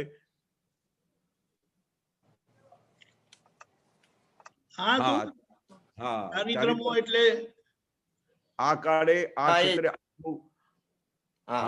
બરાબર. સ્વરૂપ જ્ઞાન પછી કહ્યું છું ચારિત્ર મોહ એકલો જ. આપણે જ્ઞાન મળી ગયું, એ સ્વરૂપ વિજ્ઞાન પછી આપણી પાસે રહ્યું શું? આ ચારિત્ર મોહ એકલું જ રહ્યું કે મારે તો શું છે, આવી રીતે ફાવે છે. હું જયારે ઘરમાં હોઉં ને તો આવી રીતે મને ગમે છે. આ બધું જે છે ગમે છે, મને રહે છે, એ બધું છેલ્લું જે છે ને આપણા મહાત્માઓ માટે આ ખાલી ચારિત્ર મોહ એકલું જ રહ્યું છે. બીજું કશું રહ્યું જ નહીં, કારણ કે શુદ્ધાત્માનું લક્ષ્ય આપણે પ્રાપ્ત થઈ ગયો. આત્મવેદ સર્વભૂતેશો બધાની અંદર શુદ્ધાત્મા જોવાનું મળી ગયું. હવે મોક્ષની ગાડી આપણી ચાલુ થઈ ગઈ. હવે દાદા શું કહે છે કે હવે રહ્યું શું? એકલું ચારિત્ર મોહ. અને એ પણ શું છે કે મારી તો આવી ટાઈપની બનિયાન જ ગમે. પછી દાદા જે હતા તે દાદા જે હાફ સ્લીવની બનિયાન પહેરતા હતા, જે વસ્તુ જે આખી જીવનમાં જે દાદા જે રીતે પહેરતા હતા એ જ રીતે રહેલું. બીજું કઈ નવું કઈ ચેન્જ કર્યું નહીં. કોઈ દિવસે કોઈ નવો સ્વેટર લઈ આવે તોય પણ દાદાને એનું એવું એ લાગે નહીં. પછી દાદા પણ કે દાદા બહુ સારું લાગશે, ઠંડી છે, આમ કરીને દાદા કે ચાલો પહેરી લઈએ. પણ એમને એવું એમાં ક્યાંય મમતા રહે નહીં, કોઈ જગ્યાએ પણ મમતા રહે નહીં. ખાલી એમ ચારિત્ર મોહ રહ્યું હોય. ચારિત્ર મોહનો સંભાવે નિકાલ કરી નાખવાનો. હવે આ વસ્તુ તમારી પાસે આવી તો દાદા કેવી રીતે સંભાવે નિકાલ કરતા કે હવે આ સ્વેટર તો લઈ આવ્યા છે, ઠંડી પણ છે, પણ હવે શું કરીએ, બહુ ભાવ બહુ એ લઈને છે, ભાવથી બહુ લાવ્યા છે, એટલે પછી દાદા છેવટે એમનું ભાવ રાખવા ચારિત્ર મોહનો નિકાલ કરી નાખે. બાકી ગમે નહીં દાદાને. દાદાને કે પછી દાદાને પછી એવું થાય કે આ કલર ગ્રે કલર લાવ્યો છે, પછી આ યલો કલર લાવ્યો છે. ઘણી વખતે દાદાને યલો કલર ફાવે નહીં, તો હવે શું કરે? હવે લાવ્યા હોય તો ગ્રે કલરનું સ્વેટર દાદા પહેરી લે. એટલે એ શું કર્યું દાદાએ? નિકાલ કરી નાખવાનું. કારણ કે હવે ગમતું તો નથી, પણ હવે જે કંઈ પણ રહ્યું છે સ્વેટર પહેરવાનું છે, એ આજે મારો સંજોગ લઈ આવ્યા છે, એટલે એનો સંભાવે નિકાલ કરી દેવાનું. ચારિત્ર મોહને કાઢવાનું નથી. તમે ગમે તેટલા એને પેલા દંડા મારીને કાઢો, એ આપણે નીકળવાનું નથી. એ આપણે હવે રહ્યું છે તે એમને જોયા કરો, અને જોઈને પછી એને નિકાલ કર્યા કરો. જ્ઞાન પહેલા જે ભાવ કરેલા તેનો ઉદય આવે તે ચારિત્ર મોહ. બોલો, જ્ઞાન પહેલા આપણે કેટલા બધા ભાવ કરેલા હોય. મને તો આવું જ ફાવે છે, મારે તો આવી જ ગાડી જોઈએ, મને તો આવી જ મારા વાઈફ જોઈએ, એવા બધા જે બધા ભાવ કરેલા હોય તેનો ઉદય આવે તે ચારિત્ર મોહ કહેવાય. કારણ કે આપણી ડિઝાઇન પ્રમાણે આવ્યું છે. એવું દાદા કહેતા હતા કે તમે જે ડિઝાઇન તમે કરેલી છે, સાઇન કરેલી છે, એ પ્રમાણે જ તમારે બધું ભેગું થયું છે. પછી તમે આજે કહો છો કે મારા ઘરમાં મારી વાઈફ કેવી રીતે આવી છે, તો દાદા કે તમે આવી રીતે જાય કે રૂપાળી જ જોઈએ, આમ છે. પણ પેલું નહોતું માંગ્યું કે રૂપાળી તો મળશે, પણ એ જયારે વળશે ત્યારે શું થશે? તો એ તો તમને પેલા લોટરીમાં લાગેલું છે બધું. પણ તમારી સાઇન કરેલી છે, બધું તમારે જે ભાવ કરેલા છે એ પ્રમાણે જ બધું ભેગું થયું. અને એ પછી હવે જે ઉદયમાં આવે એ બધું જેટલું પણ જે ઉદયમાં આવે છે જ્ઞાન મળ્યા પછી, એ બધું આખો ચારિત્ર મોહ. હવે એનો આપણે નિકાલ કરવાનો. અને પછી આપણા મહાત્મા માટે ચારિત્ર મોહ એટલે આ કાળે આ ક્ષેત્રે આટલું આવીને છૂટી જાય. ક્ષેત્ર પ્રમાણે ભેગું થઈ જાય, તે ભેગું થઈ જાય, અને એ પ્રમાણે આ કાળે બધું આવીને છૂટી જાય, નીકળી જાય. એટલે પછી આ ભાવમાં તો આપણે આ રીતે નિકાલ કરી દેવાનો, નિકાલ કરી નાખવાનો. બરોબર છે? જય સચ્ચિદાનંદ. જય સચ્ચિદાનંદ. જય સચ્ચિદાનંદ. જય સચ્ચિદાનંદ.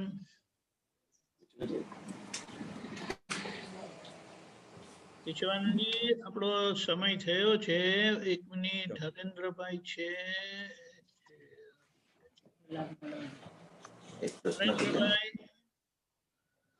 કેશવાનંદજી, જય સચ્ચિદાનંદ. જય સચ્ચિદાનંદ. જય સચ્ચિદાનંદ. આમાં દાદા ભગવાન લક્ષ્મીના વ્યવહારમાં બહુ ચોક્કસ હતા. હા. અને જયારે તમારા આપતો પુત્રો સાથે કોઈ ડીલિંગ થતું હોય આ બાબતમાં, તો તમને કઈ કઈ ચેતવણીઓ આપી છે આ બાબત વ્યવહારમાં સાવધાન રહેવા માટે અને એમાંથી બહાર ચોખ્ખા રહેવા માટે? બહુ એ તો દાદાએ અમારી સામે જ બધા ઓપરેશનો કરેલા, એટલે અમને ડાયરેક્ટલી તો અમને જ સંકેત કરતા હતા ને કે આગળ જઈને તમારે કેટલી સાવચેતી લેવી પડશે. બરોબર. જયારે દાદા આટલા બધા અલર્ટ હતા લક્ષ્મી સંબંધી, તે આખી લાઈફ દાદાએ કોઈ દિવસે લક્ષ્મીને અડ્યા નહોતા. છેવટે મેં તમને દાખલો આપેલો કે મેં ફર્સ્ટ ટાઈમ જ્યારે પેલા ત્યાંથી આવતો તો પેલા ટેક્સીમાં ભાડું ભરવા માટે મેં જ પોકેટમાં પૈસા નાખેલા, તો દાદાએ કહ્યું કે તારા પૈસા તને કાઢવાના નહીં, આ ભૂલ ફરી કરીશ નહીં, મારા કોટમાં અહીંયા 100 રૂપિયા પડેલા છે, એમાંથી આ ટેક્સી વાળાને ભાડું આપી દે. એટલે અમે વિચાર કર્યો દાદા લક્ષ્મીને પણ અડતા નહોતા, અમે મારા લાઈફમાં કોઈ દિવસે જોયેલું નહીં. એટલે કેટલી બધી અલર્ટનેસ હશે, એવા તો કેટલા બધા દાખલા થયા હશે કે લક્ષ્મી સંબંધી દાદા તરત જ કોઈ પણ પેલા સમાજના મોટા વ્યક્તિ આવે ને તો પહેલી વખત દાદાની પાસે મળવા આવે તો એ લોકોને એવું કે કઈ ગુરુ આવ્યા છે તો એના ચરણોમાં એક નોટની થપ્પી મૂકી દેતા કે દાદા કે આવું ના ચાલે, અમારે ત્યાં એવું લક્ષ્મીની કોઈ વ્યવહાર જ નથી હોતું. શું કહેતા હતા? લક્ષ્મીનું અહીંયા કોઈ પણ પ્રકારનો વ્યવહાર નથી, ઉલટું અમે તમને આપવા આવેલા છે, તમને આખું જ્ઞાન આપવા આવેલા છે, અને તમારે જે જોઈતું હોય તે માંગો. અમારી પાસે આ કઈ વસ્તુની જરૂર જ નથી. એવા કેટલા બધા બનાવ મળતા હોય. છેવટે કોઈ દાદા માટે કોઈ દાદા પેલું ધોતી પહેરતા હોય કે પેલા તો બધા મહાત્માઓ કે હું કઈ ને કઈ દાદા કશું લેતા નથી, તો એમની માટે ધોતીઓ લઈ આવે, બે કોઈ શર્ટ લઈ આવે તો એ દાદા લેતા નહોતા, એમને આમ પ્રસાદી કરીને આપી દેતા હતા કે જાઓ. બોલો કેટલું બધું લક્ષ્મીનું ચોખ્ખું વ્યવહાર હશે. ત્યારે તો દાદા આ એક વાક્ય બોલેલા જે ઘણી વખતે બોલ્યા કે જ્ઞાની પુરુષને કોઈ પણ પ્રકારની ભીખ ના હોય. એમાં સૌથી પહેલા પૈસાની ભીખ ના હોય, સ્ત્રીની ભીખ ના હોય, વિષયોની ભીખ ના હોય, પેલા આપણે શું નામ છે કે ડેરા બાંધવાની ભીખ ના હોય, પેલા શિષ્યો કરવાની ભીખ ના હોય. ભીખ કોઈ પણ પ્રકારની ભીખ નહીં. બોલો આ કળિયુગમાં આવું પોસિબલ છે? આપણે પોતાની અંદર ઝાંકીને જોઈ લઈએ કે આપણી અંદર કેટલી બધી ભીખો ભરેલી હોય છે. ત્યારે અમે દાદાને એવું ભજતા હતા કે દાદા અમને આપની જેમ બનાવો, જેવી રીતે આપણે આખું નિર્વિષય થયા. આ કોઈ પણ પ્રકારની ભીખ નહીં, કોઈ પણ પ્રકારની લક્ષ્મીનો વ્યવહાર નહીં, કોઈ પણ લક્ષ્મી માટે વિચાર પણ નહીં. અરે પણ ઘણી વખતે અમને પણ એવું કહેતા કે જયારે પેલા તે જમાનામાં 1 રૂપિયાની થપ્પી મળતી હતી અને 2 રૂપિયાની થપ્પીઓ મળતી હતી, તો દાદા કે આપણા લોકો તો કેવા કે કોઈ 100 રૂપિયાની થપ્પી 1 રૂપિયાની 100ની થપ્પી આપે ને તો બેસીને એક ગણે, 1 2 3 4 5 6, અને પછી એમાં વચ્ચેમાં કોઈ એનો બાબો આવી જાય ને તો પછી કે તે શું કર્યું, બધું ગણવાનું બધું બગાડી દીધું, મને ફરીથી પૈસા ગણવા પડશે. કે દાદા કે આટલું બધો ઉપયોગ બગાડો છો 100 રૂપિયાની થપ્પી માટે? આટલું ઉપયોગ તો તમે આત્મા માટે કર્યું તો ભગવાન મળી જાય તમને. બોલો હવે આવી બધી લક્ષ્મીમાં બધા લોકો રચી રહ્યા હોય અને એવા જ સંજોગમાં અમને દાદા મળ્યા હોય જેને લક્ષ્મીની કોઈ પણ પ્રકારની ભીખ ના હોય, તો અમે દિવસ રાત શું જોતા હોઈશું કે દાદા કોઈ પણ લક્ષ્મીનો વ્યવહાર નથી દાદા પાસે. અને છેવટે તો એક જગ્યાએ કેટલા બધા જણાને તો ઓપરેશન પણ કરેલા કે આ તે શું કર્યું, બધું આટલી મોટી ગડબડ કરી દીધી છે. તને ખબર છે આ બધા છોકરાઓ, બધા માણસોએ, બધા છોકરાઓ કેવી રીતે બધા દેરાસરમાં પૈસા આપ્યા છે પોતાની પ્રોવિડન્ટ ફંડમાંથી, કોઈએ બોનસમાંથી. આ બધા કેવી રીતે તે દુરુપયોગ કરી દીધો. પછી ગમે તેવો મહાત્મા હોય ને કે ગમે તે બહારનો માણસ હોય, દાદા એને ભેર નહોતા કરતા. કારણ કે લક્ષ્મીનો એક પણ દુરુપયોગ કે એક પણ વ્યવહાર ખોટું થાય ને એટલે દાદાથી બરદાસ્ત ના થાય કે આ શું, આપણા સંઘમાં તું લાયક જ નથી. બહાર જ કાઢી મૂકે કે જેને લક્ષ્મીનો દુરુપયોગ કર્યો હોય, લક્ષ્મીનો કોઈ વ્યવહારમાં ગડબડ કરી હોય. બહુ જબરજસ્ત દાદાની ચોકસાઈ હતી, જબરજસ્ત ચોકસાઈ હતી. અને એ આખી લાઈફ દાદાની ચોકસાઈ ઓબ્ઝર્વ કરેલી કે કેવી રીતે દાદા લક્ષ્મીની બાબતમાં અલર્ટ રહેલા. અને એક તો પોતે કોઈની પાસેથી 1 રૂપિયો લે નહીં, પોતાના પૈસા ખર્ચીને કવિરાજે ગાયો નથી, કવિરાજે સરસ પદ પોતાના પૈસા ખર્ચીને સત્સંગ આપતા. કેવું બધું એ જમાનામાં પોતે ટેક્સીના પૈસા ખર્ચીને મિસ્ત્રી બિલ્ડિંગમાં સત્સંગ આપવા આવતા, કોઈને 1 રૂપિયો ભરવા નહોતા દેતા. મને બહુ ભાવ થાય કે હું દાદાની જોડે રોજે આવું છું. સાંતાક્રુઝમાં મારા બાપુજી 500 રૂપિયા આપતા હતા તે વખતે ભણવા માટે, તો મને તો બહુ પૈસા બચતા હતા. એટલે પછી મને થાય કે દાદા માટે રોજે ટેક્સીનો ભાડો હું ભરું. અને સાંતાક્રુઝની બાજુમાં જ હું હોસ્ટેલમાં ભણતો હતો, પણ દાદા એક દિવસ મને ટેક્સીનો ભાડો ભરવા નહીં દીધેલું. બોલો. હવે આટલી જે ચોખ્ખાઈ દાદા ભગવાનની 100% પ્યોરિટી, એનું રહસ્ય શું? જેમ આપણને કહે છે કે ભાઈ આ વિષયમાં જો ખેંચાયો તો તારો ત્યાં ભવ ખેંચાશે. આ લક્ષ્મી સંબંધી એમનું આટલું બધી ચોકસાઈનું અને ચોખ્ખાઈનું રહસ્ય શું? આમાં કયા હિસાબો બંધાઈ જાય? દાદાને બધું દેખાઈ આવે. દાદાને તો આખું લક્ષ્મી સંબંધી એટલું બધું દેખાયું છે કે જેની કોઈ વર્ણન ના થાય. કારણ કે 100% પ્યોરિટી. તમે છેવટે દાદા એવું કહેલું કે ભાઈ તમે કોઈની પાસેથી લાખ રૂપિયા પેલા લઈને આવ્યા હોય, બરોબર, અને તમે પછી કહો કે એ તો બહુ મોટો કરોડપતિ માણસ છે એવા તો 50 દાદાએ દાખલો આપેલા કે બહુ કરોડપતિ માણસ છે, એમાંથી 1 લાખ રૂપિયા ગયું તો શું થયું, પણ કે ના, લક્ષ્મી તો 11મું પ્રાણ છે, એ તો તમને છોડશે નહીં અને બીજા ભવે તમને એને વ્યાજ સાથે તમને વસૂલ કરશે. એટલે એવા બધા નિયમો દાદાને દેખાતા હતા. તો કેવી રીતે આ લક્ષ્મીની બાબતમાં દાદાએ આટલું બધું વીઝું? કારણ કે 100% પ્યોરિટી, જે તમે લીધું હોય એટલું પાછું આપવાનું. અને છેવટે અમને મહાત્માઓને શીખવાડતા પણ હતા કે ભાઈ જો તમારાથી હમણાં પૈસા પાછા અપાતા નથી, પણ રોજે ભાવ કરજો કે મને કેમ કરીને એના પૈસા પાછા મૂકવાના છે. અને છેવટે તમારો એ ભાવ હશે ને, તો આ ભાવમાં જો તમારે પૈસા નહીં અપાવાય તો બીજા આવતા ભાવે તો 100% તમારાથી અપાઈ જશે, કારણ કે તમારું ભાવ છે કે મને એના પૈસા પાછા આપવાના છે મારે. એટલે કેટલું લક્ષ્મી સંબંધની ચોકસાઈ દાદાએ અમને મહાત્માઓને શીખવાડેલી છે. બોલો. એટલે એવો એક સ્ટેપ નહીં કે લક્ષ્મી સંબંધી કોઈ દાદાએ કઈ વસ્તુ હોય. અને વારે ઘડી કહેતા હતા અણકની લક્ષ્મી તો તમને નરકે લઈ જશે. બરોબર, અણકની લક્ષ્મી તો ખવાતી હશે, કોઈની લેવાતી હશે? એ 11મું પ્રાણ છે, તમે કોઈનું પ્રાણ લઈ લીધું કહેવાય.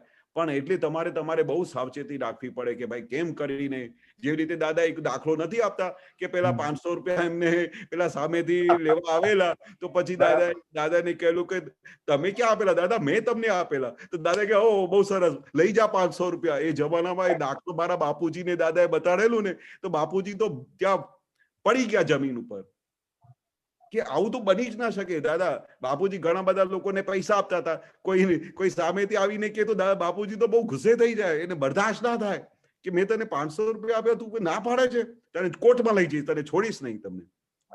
દાદા કે અમને તો 500 રૂપિયામાં એનો ચુકાદો પૂરો કરી દીધો, 1000 માંગ્યા હોત તો. એટલે આપણે હિસાબ પૂરો કરો આ દુનિયામાં, બધા સાથે હિસાબ. લક્ષ્મી સંબંધી ક્યાંય પણ બળવાડ નહીં, બધાની સાથે હિસાબ પૂરા કરો તમે. બરાબર. એટલે લક્ષ્મી સંબંધી તો દાદા બહુ સાવચેત હતા. અમને તો એટલા બધા અનુભવ રોજે જોતા હતા કે અમને ખ્યાલ આવે કે ભાઈ, અને ગમે ત્યાં પણ રૂપિયાનું બગાડ થાય ને તોય પણ અલર્ટ કરતા હતા કે આ શું કર્યું, આ તો આવી રીતે બગાડ કરાતું હશે, આ તો ખોટું કામ કર્યું, તે જ્યાં જઈને પાછો આપી આ, કોને પૂછીને લઈ આવ્યો. એટલી બધી સાવચેત. એક બ્રશ માટે પણ દાદાએ મને કહ્યું કે કોને પૂછીને તું બીજો નવો બ્રશ લઈ આવ્યો? હજુ 1 મહિનો ચાલશે આ. દાદા મને એવું લાગ્યું કે થોડું ઘસાઈ ગયો છે, તો નવું બ્રશ લઈ આવો. પૂછ્યા વગર લાવવાનું નહીં. એટલે ત્યાં દુરુપયોગ જ નહીં કરવા દીધેલું દાદાએ. પેલું દાઢી કરે ને તો એ દાઢીની અમે તો પેલું પેસ્ટ કાઢીએ ને, શેવિંગ પેસ્ટ, તો એકદમ ભરી દઈએ સાલું, પછી આમ એકદમ ફોમ થી આખું મોડું ભરીને પછી દાઢી કરીએ. અને દાદા શું કરતા હતા, આમ આંગળી પર આમ દબાવીને કહેતા હતા અહીંયા મૂક, આટલી આંગળી પર. હવે એ જે શેવિંગ પેસ્ટ હતી દાદા 2-2 મહિના સુધી ચાલતી. બોલો.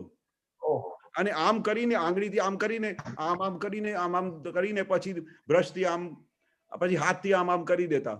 બોલો. અને એકદમ સરસ દાઢી કરતા હતા. લક્ષ્મીનો દાદાએ એક જગ્યાએ પણ દુરુપયોગ થવા દીધેલું નહીં. હવે આવું બધું અમે જોતા હોઈએ તો ધીરે ધીરે અમારામાં પણ આવી ગયો. અમે આજની તારીખમાં, અમે પહેલા તો બેફામ પડે દાઢી કરતા હતા, આજની તારીખમાં અમે દાદાની જેમ આટલી પેસ્ટ લઈને કરીએ છીએ, કારણ કે આપણે આ બધું જોયેલું ને. દાદાએ કહ્યું ને દુરુપયોગ નહીં કરવાનું 1 રૂપિયાનું પણ. એટલે તમે જે પ્રશ્ન પૂછો છો ને, અમે દાદાને જેવી રીતે ઓબ્ઝર્વ કરેલું એ રીતે બધું ઓબ્ઝર્વ કરતા લાઇટ બંધ કેમ નહીં કરી મને પૂછ્યા, તો પછી મને તરત 0 ની પણ લાઇટ બંધ કરવાની, 0 ની પણ લાઇટ ચાલુ થાય ને ભભરકું થાય તો બંધ કરી દેવાની. ક્યાંય પણ લક્ષ્મીનો દુરુપયોગ થવા નહીં દીધેલો દાદાએ. બરોબર. જય સચ્ચિદાનંદ. જય સચ્ચિદાનંદ. કેશવાનંદજી, એક ઇન્સ્ટન્સ મારી જોડે બનેલો હું ખાલી શેર કરું છું. દાદા ભગવાન અમારા ઘરે આવેલા મુંબઈમાં, તો મને ભાવ થયો તો મેં ચેક લખીને આપ્યો. દાદા કે ના કે અમે આ બધું ના લઈએ, એમ કે આપી દીધું. ના લીધો. અચ્છા. ના લીધો. પછી હું સાંજે સત્સંગમાં લઈ ગયો ને પછી મેં સમજાવ્યું, એટલે દાદાને કીધું કે દાદાજી મારે કોઈ ભીડ નથી. મેં બધું વર્ણન કર્યું કે મારે પૈસા ઘરમાં આપવાના નથી, મારા પૈસા બેંકમાં જ જાય છે ને બધું ઘર સારી રીતે ચાલે છે ને મમ્મીની રાજી ખુશી છે, એમને પૂછીને મેં આપેલા છે. પછી એમને કીધું લીધા ને કે ખીચીભાઈ આ લઈ લો, એમ કે એને એના પગારમાંથી આપ્યા છે, એમ કે આ તો બહુ સારા કહેવાય, એમ કે એમ એટલે બરાબર. ત્યારે તો પેલું વિઝિટમાં હતા એટલે પછી બહુ વાત થાય નહીં ને, એટલે પછી નહોતા લીધા. પણ ત્યારે તો નહોતા લીધા. એક જણાને બધાને કહેતા હતા કે આ તારે આટલા પૈસા આપવાની શું જરૂર છે. એટલે પછી તમે વિચાર કરો કે દાદા પછી લોભ હોય ને તો પછી પાછું મૂકીએ દે ઘણા, પછી વિચાર થાય અરે આ તો શું કર્યું. દાદા તો સામેથી એવું કે તમારી પરીક્ષા લે કે ભાઈ તારે હજુ ગયું છે કે નથી ગયું. પણ દાદા પણ જયારે આપતા ને તો એક મહાત્માની દાદા ખૂબ જ વર્ણન કરતા અને કહેતા કે આ ધન્ય છે કે આટલું બધું પોતાની બધી પગાર આપી દીધી, બધું બોનસ આપી દીધું, આ પ્રોવિડન્ટ ફંડ આપી દીધું. દાદા બહુ વખાણ કરતા, કારણ કે અપાય નહીં, એક રૂપિયો અપાય નહીં એવું આ કાર્ડ છે. દાદા કે છે બરાબર. જય સચિદાનંદ. ઉમેશભાઈ, વિનીબેન. હા, એટલે જે ભદ્રકાળી માતાની મંદિરની જે વાત કરતા હતા ને કેશવાનંદજી. હાજી. હા, તો હું છે ને 74-75 માં ભાદરણ આપડી ટીબી તુલસીદાસ બકોરભાઈ હાઈસ્કૂલમાં હું ભણતો હતો ત્યાં આગળ. અચ્છા. અને ત્યાં પછી શું થાય કે અમારે સ્કૂલ પૂરી થાય ને એટલે પછી 5 વાગ્યા પછી ઘરે આવી અને થોડો ફ્રેશ થઈને પાછો મારો દરરોજનો ક્રમ મંદિરે જવાનું મારે ભદ્રકાળી માતાએ. અને પાછળ પેલી બીજી ભાદરણી મંદિર છે, ભાદરણી માતાનું. બરોબર બરોબર. એ બંને મંદિરે દરરોજ મારે જવાનું. બહુ સરસ. એટલે તમે કહો છો એટલે મને રિકન્સાઇલ થયું કે તમે કહો છો ને કે દાદા જ્યાં જ્યાં વિચરેલા, કારણ કે મને ઘણી વખત થાય કે મને ચાલુ એવું કેવું હશે કે એપરન્ટલી મને ખબર નથી કે દાદા હું મળ્યો હું. એક વખત કદાચ રસિકભાઈ ખરા આપણી નિઝામપુરા વાળા, એમને ત્યાં હું અનાયાસે મળ્યો હોય એવું મને કદાચ યાદ આવે છે, બહુ એક્ઝેક્ટ નહીં. તો મને થાય કે હું દાદાને સીધો તો મળ્યો નથી. તમે જે કહ્યું એટલે મને રિકન્સાઇલ થયું. ભદ્રકાળી માતા દરરોજ દર્શન કરવા જતો હતો સાંજે, એવરી સિંગલ ડે. હા, એ દાદા તમે જે કહ્યું ખાસ આપણા મહાત્માઓ માટે તો દાદા બહુ રક્ષણ મૂકીને ગયા, બહુ કૃપા કરીને ગયેલા છે કે આ બધા મહાત્માઓ કેવી રીતે આ મોક્ષની ગાડીમાં આગળ વધે, એના બધા વિઘ્નો ટળી જાય અને જે જગ્યાએ બધા દાદાએ પ્રાણ પ્રતિષ્ઠા કરી એમના દર્શન કરે અને એને નિરંતર મોક્ષનું જ અંદરથી ભાવ થયા કરે. તમે ત્યાં સુરત મંદિરે જાઓ, ગમે ત્યાં જાઓ, જ્યાં જ્યાં દાદાએ પ્રાણ પ્રતિષ્ઠા કરી છે, તમને ત્યાં બેસશો ને તો અમારા તો કેટલા બધા લોકો આવીને કહી જાય છે કે ખબર નહીં યાર અહીંયાના પરમાણુ શું છે. કેલનપુરી આવે ને ત્યાં બધા લોકો આવીને કહી જાય કે આ તો દાદા ખબર નહીં. હવે 73-74મી વર્ષની દાદાએ ત્યાં ગુરુ પૂર્ણિમાઓ કરેલી છે, બધા દાદા ત્યાં રોકાયા હોય તો એ તીર્થ સ્થાન થઈ જાય, બધા લોકોનું કલ્યાણ જ થયા કરે અને અંદરથી બધા ભાવ પલટાય. એમને ભલે દાદા ના મળ્યા હોય તોય પણ એને મોક્ષની જવા માટેનું બધું કનેક્શન મળ્યા કરે. બોલો, આ એક મોટી અજાયબી છે. એટલે મને આખું રિકન્સાઇલ કરું એટલે મને વિચાર આવ્યો કે સામાન્ય રીતે શું કરે છોકરાઓ બધા અમારે ત્યાં લત્તા ચકલા આગળ ભેગા થઈ બધા ઠઠારી મસ્કરી કરતા હોય, તો હું સીધો મંદિર જતો રહું. મંદિર જઈને પછી લાઇબ્રેરી જઉં અને પછી ટાઈમ હોય ને ત્યારે છોકરાઓ જોડે બેસું. પણ એટલે મને થયું કે આ કુદરતી મને એ મંદિર જવાનું નિમિત્ત હશે. મને બહુ ખબર ના પડે મંદિર જવામાં, માતાજી બહુ ખબર ના પડે, પણ જઈને દર્શન કરી અને ફોર્માલિટી કદાચ કહીએ આપણે અત્યારે એ કરીને આવતો, પણ એ બધું ઉગ્યું મને એવું લાગે છે દાદાની ત્યાં આગળ જે 100%. જય સચ્ચિદાનંદ. કેશવાનંદજી, આપણો ટાઈમ થયો છે, તમે ત્રિમંત્ર બોલાવો. ઉમેશભાઈ, તમે ફોલો કરજો.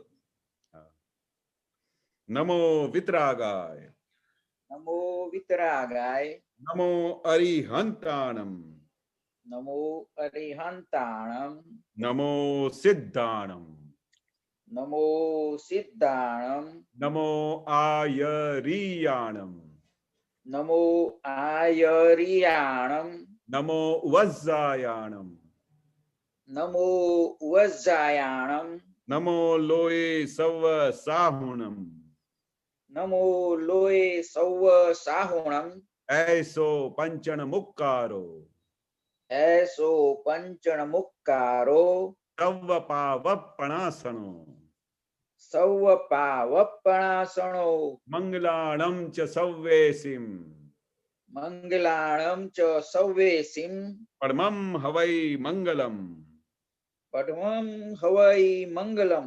ઓમ નમો ભગવતે વાસુદેવાય, ઓમ નમો ભગવતે વાસુદેવાય, ઓમ નમઃ શિવાય, ઓમ નમઃ શિવાય. જય સચ્ચિદાનંદ.